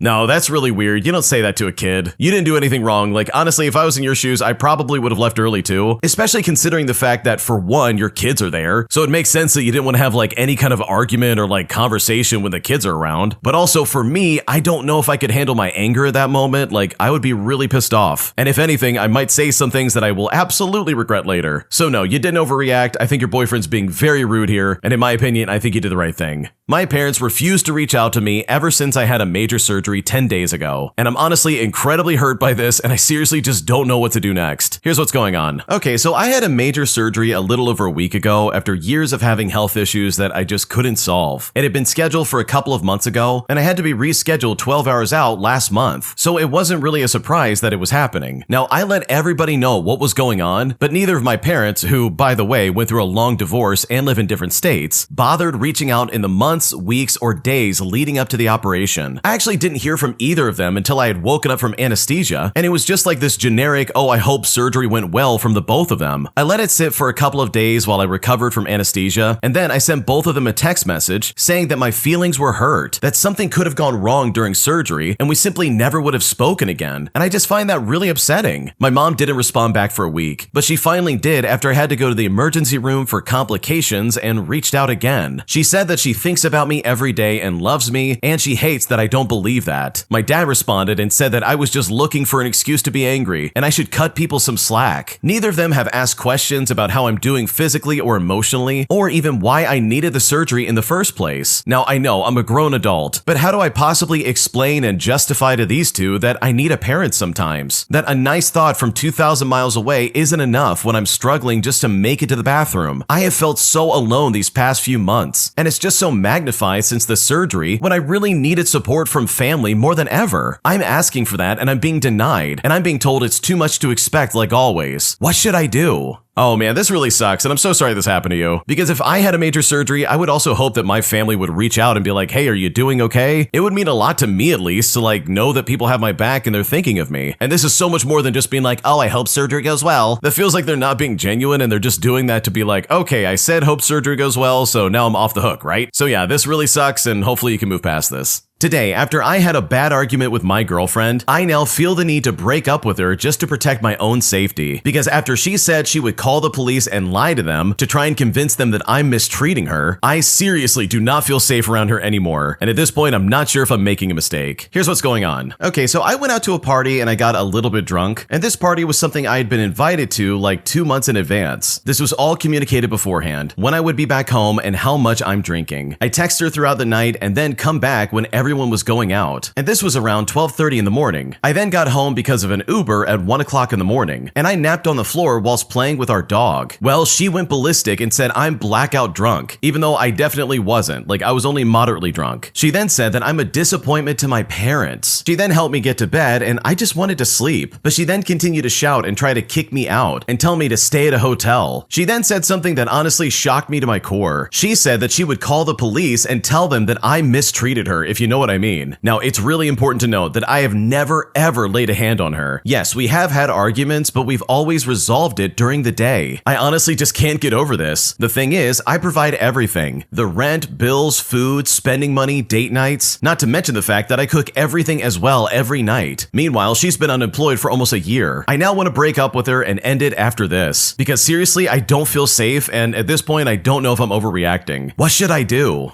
Okay, holy crap, this is absolutely not okay. First of all, I think you're completely within your rights to be like, yeah, I want to break up. Because if I was in your shoes, I would do the same thing. She literally admitted that she would lie to the police and be like, oh, you're mistreating me. What are we doing right now? That's not okay in my opinion. Also, some people in the comment section have made some really good points. They say that you should break up with her on camera so that there's no funny business. That way there's evidence that, yeah, you left peacefully and there's no funny business going on. So no, you're not overreacting because what she said is so uncalled for. My entitled coworker keeps taking my stuff off of my desk without asking first. And after asking politely and trying to be a reasonable person in this situation, I decided that enough was enough, as I got some revenge by literally doing the exact same thing to him, putting him in his place in a way that he will never forget. Here's what happened. So I work in medical billing, and there's this guy who I will call Trevor in my office, who has this annoying habit of just taking stuff from my desk without even asking first. I'm talking pens, sticky notes, my phone charger, snacks from my drawer, etc. He doesn't ask. He literally just grabs whatever he needs. On top of that, he almost never returns things. I'll find my good pens on his desk a week later, not to mention the fact that my phone charger disappeared 3 days ago until I finally saw it plugged into his computer. I've mentioned it a few times hey, Trevor, can you ask before taking my stuff? Or I'll say, that was my last sticky note pad. And he just always laughs and says, oh yeah, my bad, dude. And then he keeps doing it. So to get some petty revenge, I just decided to start doing the exact same thing to him last week. I took a stapler off his desk desk when he was in a meeting, I used it and I didn't return it. I grabbed his good pens, I ate his granola bars from his desk drawer, and I even took his phone charger when mine wasn't at my desk. And no, I didn't ask. I just took stuff doing the exact same thing that he did to me. Yesterday, he finally came up to me all annoyed, and he said to me, "Dude, why do you keep taking my stuff without asking? I need my stapler this morning and I couldn't find it." But I was just like, oh, I thought we were just sharing everything. Since you take my stuff all the time, I figured that was the system we had going. He then got kind of red in the face and was like, "That's different. I always give your stuff back," which is a complete lie because I still haven't gotten back like 4 of my pens. And I even pointed that out. He then just walked away, but I can tell that he's pissed off. Our other coworkers said that I made my point, but now it's awkward in the office. But I will say that Trevor hasn't taken anything from my desk ever since this incident. So in my opinion, that's mission accomplished because that was really annoying and I did not want to deal with that any longer. Okay, I love this. First off, your other coworker's an idiot because this isn't happening to them and they're trying to be like, "Wow, why'd you do that? You made your point, but now things are awkward in the office." And it's like, oh, so you knew this was happening. Like, oh, okay, thanks a lot, dude. Thanks for doing nothing about this and instead letting Trevor run rampant at my desk. But guess what? The only person making things awkward is Trevor. Why is Trevor upset? This is literally what he did to you. Like, this just doesn't make any sense. So honestly, good for you for putting this guy in his place because he sounds super obnoxious. And I know if this was happening to me, I would also be very pissed off. My entitled friend ruined our trip that she planned by somehow making me the bad guy after I requested that she pay me back all the money I loaned to her, because quite literally I paid for the entirety of this trip, even though we agreed beforehand that this would be split 50-50. And now she's trying to make me look bad in front of all of my friends, and at this point I don't know if I'm the one at fault, because this entire scenario has seriously gotten out of hand. Here's what happened. Okay, so this happened a couple of weeks ago, and I'm still annoyed because I genuinely tried to be a good friend. My friend, let's call her Sarah for the sake of the story, planned with me a short weekend trip out of town. Nothing crazy, just a break from work, some good food, and some sightseeing. She was super excited about it and even picked the Airbnb, the restaurants, and the activities. And I figured we'd split everything like normal adults, right? Well, from the moment we arrived, red flags were absolutely everywhere. She just kept conveniently forgetting her wallet every time we had to pay for something. We're talking from parking to getting coffee to grabbing lunch or getting an Uber or even just checking in with the Airbnb. Literally, she had an excuse for everything that was going on, constantly saying that she would pay me back later. I didn't want to make the trip awkward, so I covered what I could, and I assumed that she would settle up afterwards. And she kept saying, "Oh, don't worry, I've got you when we get home." Well, eventually we get home, and suddenly she didn't remember agreeing to split everything 50-50. She said I was apparently ruining the vibe by bringing up something as small as money. But mind you, the trip cost me over $420. This is not pocket change for me. She then started guilt-tripping me, saying that I made her feel cheap and poor for even asking. Now, here's the thing. I am not wealthy. I budget carefully and I've been trying to rebuild my credit this year, and I plan everything to the dollar because I have to. And covering 2 people on a trip was not part of the plan. What really blew my mind was when she told our mutual friends that I had ambushed her for money. And it's like, girl, you planned half the trip. You knew the cost. You just didn't want to pay for it. At this point, I've accepted the loss, but I'm honestly wondering if I'm crazy for thinking it's normal to expect someone to pay their half. I didn't yell, I didn't fight, I didn't make it awkward on the trip. I literally waited until we got home. Everyone I've talked to said that she's in the wrong, but part of me still feels weird for bringing it up. So was I actually being unreasonable here? Because right now I really just don't know what to do. Oh man, no, you're not being unreasonable. Your friend is out of her mind. So let me get this straight. She literally planned this trip and said, "Oh, I can't wait for us to do all these things." And then when it came time to actually paying for it, she's like, "Oh, I forgot everything." It's like, dude, I can understand that for lunch or for coffee, but for all like the most expensive things, are you kidding me right now? You're really trying to tell me you don't have any money with you at all? Like, what is going on? What do you mean you don't remember splitting everything 50-50? And this is not about you ambushing her for money or like ruining the vibe. Like, those are all complete cop-outs. The truth of the matter is that she literally scammed you for money. She planned this entire trip out and then intentionally decided, "Oh, I'm not going to pay for anything. And if you ask for money, well, congratulations, you're the one at fault." But it's like, dude, what are we talking about? This is crazy talk. The level of entitlement going on right now is absolutely bonkers. How on earth can she be the one to act offended when you're the one that paid for everything that weekend? So no, you are not at fault here. And if I was in your shoes, I would absolutely not be letting this go. I would remind her over and over again, "Hey, you owe me some money. And if you think I'm gonna let this go, you're crazy. Because the way she's acting and the fact that she's trying to like ruin your reputation, in my opinion, would be like the last straw where I would be like, oh, the gloves are off after this. Because she owes you that money and you are absolutely not the bad guy here. If you like Am I the Jerk, you're probably going to love Am I the Genius. Check it out, link down below in the description. Also, go to amithejerk.com/submit if you would like to submit your own stories.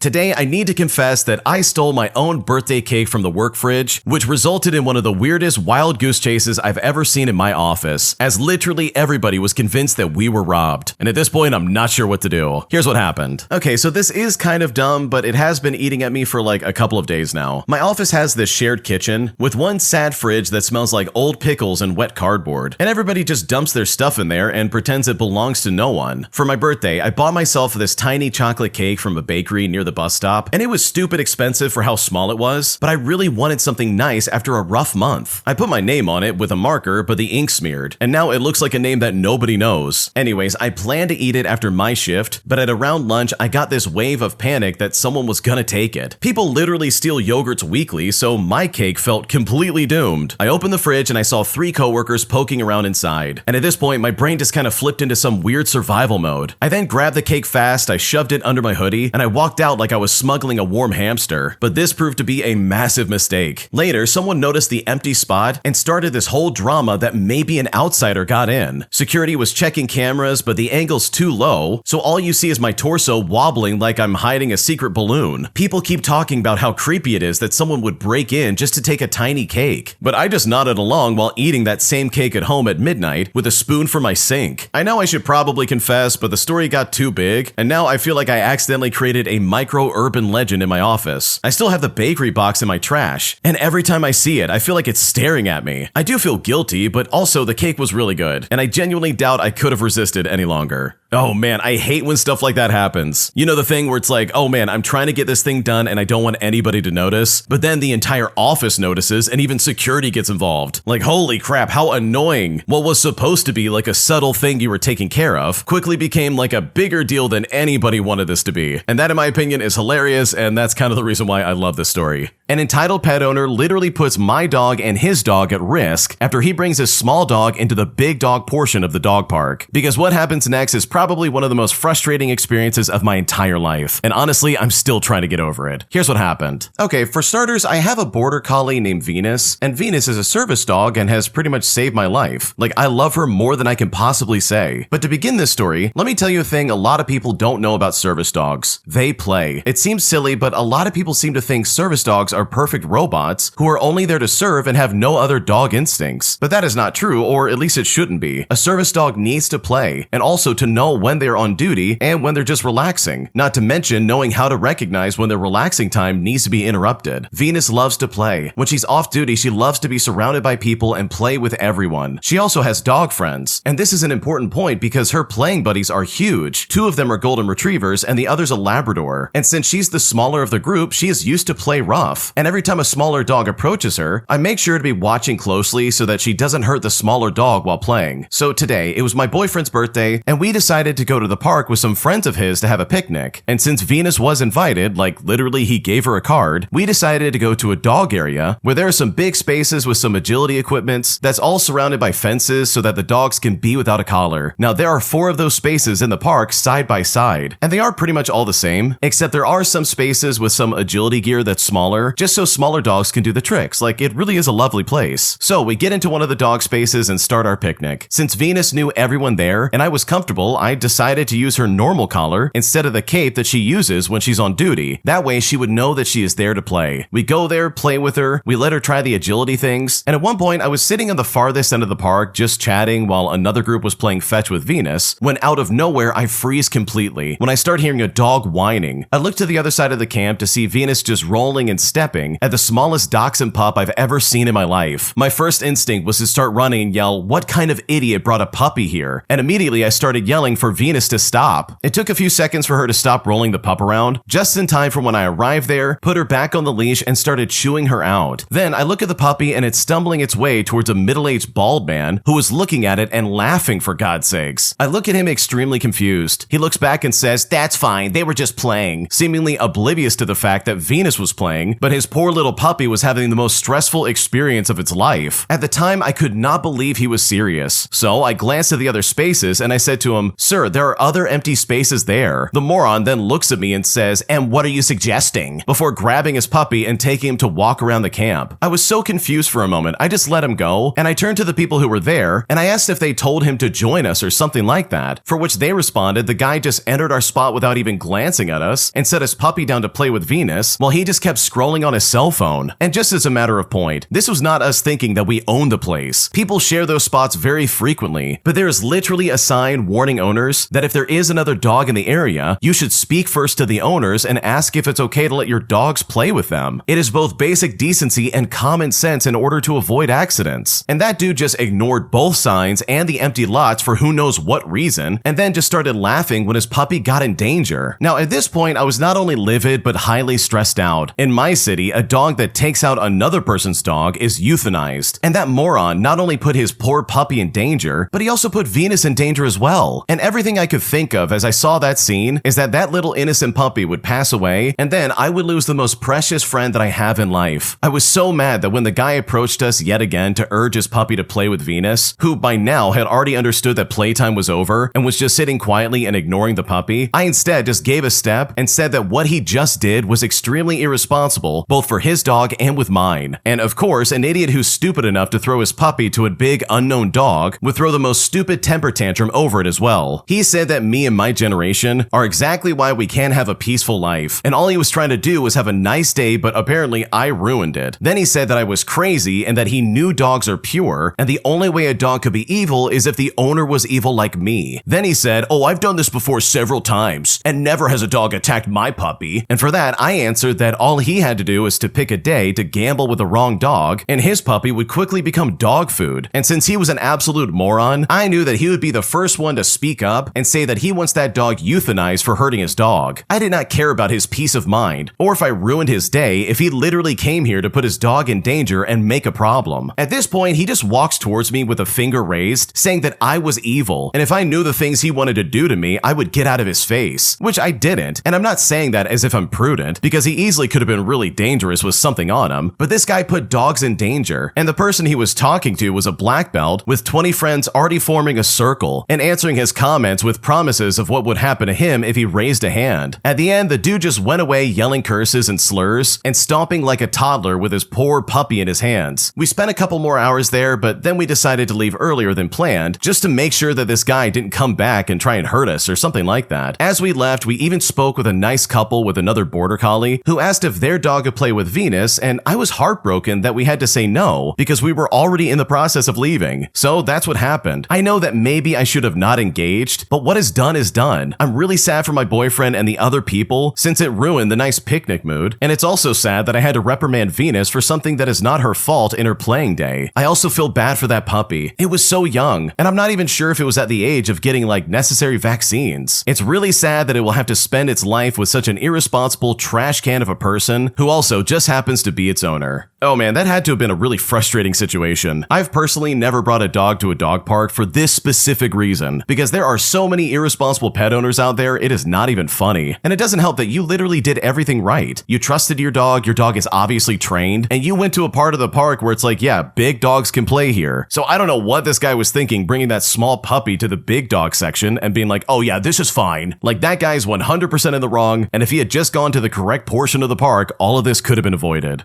My entitled office manager at the doctor's office I worked at decided to micromanage me and pretty much everybody else in my department. So we decided to maliciously comply to his stupid new rules, resulting in the entire doctor's office falling apart at the seams and this idiot coming to terms with the fact that he was completely wrong. Here's what happened. So I used to work as a front desk coordinator at a mid-sized medical office. My job was simple enough: greet patients, verify insurance, hand off charts, and keep the schedule running smoothly. But our new office manager, who was a man determined to leave leave a mark whether we wanted one or not, decided that the front desk needed more discipline. He called it efficiency, but we called it micromanagement in its purest form. His biggest rule was that we were no longer allowed to leave any personal notes or reminders anywhere near the check-in area. Not on sticky notes, not on the desk, not even on our monitors. Everything had to be documented in the digital system and nowhere else. The problem was that the system was slow, it was glitchy, and did not allow notes that applied to the front desk as a whole. Little things like, oh, the patient prefers to use their middle name, or the patient will need extra time because English is their second language. Stuff like that simply could not be logged into the system without cluttering their medical file, something the doctors absolutely hated. For years, we had solved this with a small corkboard behind the desk. Nothing sensitive, just helpful reminders so patients felt welcomed and cared for. The manager saw it once and told us to remove every single thing immediately. He said if information cannot be stored in the official system, then we do not need it at all. And while we can ask for preferences one time at check-in, we must not rely on past notes because they are unprofessional. He made us say yes even though every one of us knew this would go badly, so we complied very intentionally. The next week was scheduled to be our busiest of the quarter. Our office served a lot of elderly patients and folks who had been coming to us for decades. Many of them had small but important preferences that helped the day run smoothly. Without our corkboard, we followed the new rule to the letter. If it was not in the official system, we pretended that we had never heard it. And that's when things really started to go south. For starters, a patient who hated being called by her first name and always used her middle name got called by the wrong one repeatedly. Another patient who needed extra time to walk from the waiting room to the exam room got scheduled normally and had to be moved twice, throwing the entire schedule off. The doctor, who relied on us to warn him that one of his patients had severe hearing loss, walked into the exam room speaking at a normal volume, and the poor man could not hear a thing. So, a 15-minute appointment turned into nearly 40. Families who usually left happy were confused and frustrated by the lack of personal care. By Thursday, the entire place looked like a traffic jam with medical degrees. Patients complained, doctors complained, even the billing department complained because so many appointments had run late that they had to reschedule consultations. Our manager then marched out front with a tight jaw and asked what on earth was happening, but I told him calmly that we were simply following his directive. If something could not be stored in the official system, then we were not allowed to keep use of it. So we had not used it. Every single delay, every frustrated patient, every rescheduled appointment was the natural result of the efficiency he had wanted so badly, and you could almost see the moment he realized he had caused his own mess. The following Monday, he called a staff meeting and announced that a new official board would be installed behind the desk for front-facing operational notes. He said it would be strictly for workflow optimization. And trust me, we all knew exactly what that meant. It meant that he wanted things back to the way they were, but without admitting that he had been wrong. Well, we didn't care. We were literally just thrilled that we had the board back. But the best part about all of this was the ripple effect. After that week, he stopped micromanaging everything that we did. He didn't apologize, not once, but he also never again gave an order without asking how it would affect the front desk. The doctors noticed the smoother workflow, patients were happy again, and we kept our system exactly as it had been before his grand experiment. And this is all because we followed his instructions perfectly, which ended exactly as we expected.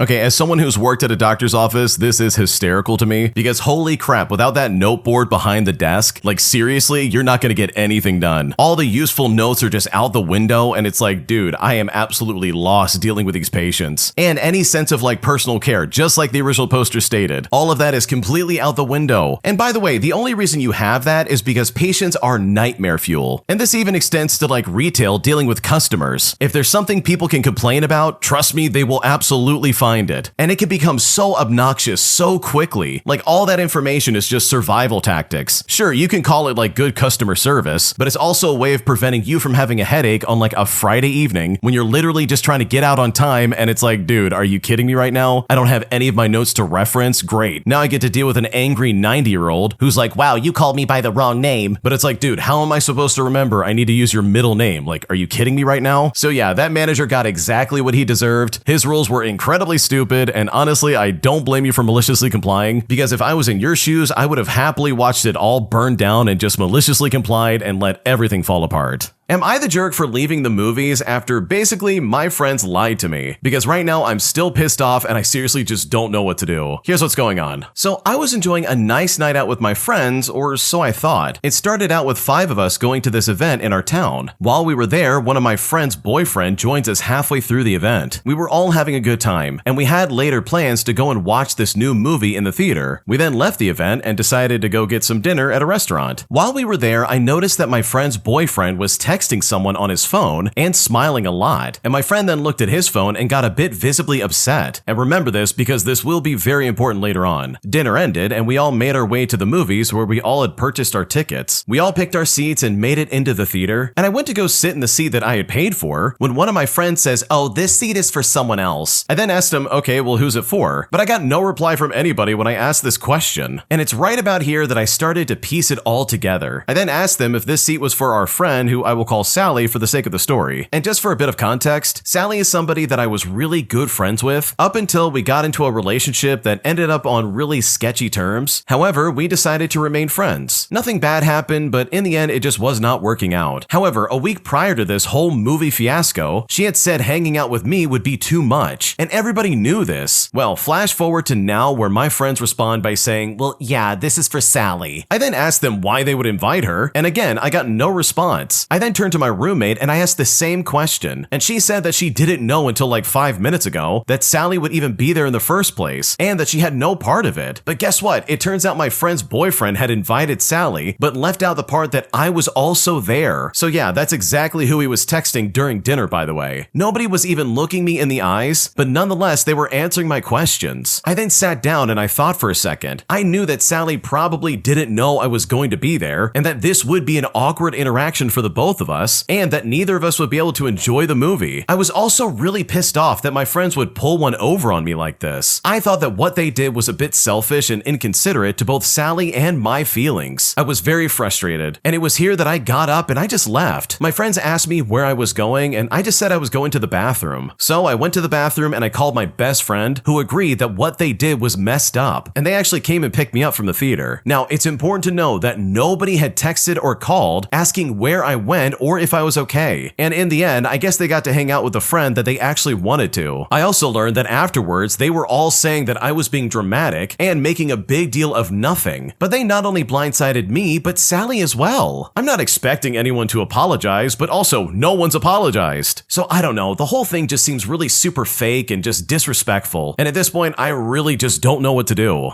Okay, first of all, the fact that nobody's looking you in the eyes after they basically betrayed you, in my opinion, says everything you need to know about these supposed friends. Like, these are not friends in the slightest, these people really suck, and in my opinion, I don't blame you for walking out, so no, you're definitely not the jerk here. When you subscribe, make sure to hit the bell to turn on notifications. To finish listening to all the stories, check out the playlist at the top of the description. And if you like Am I the Jerk, make sure to subscribe to Am I the Genius. Everything will be linked down below in the description.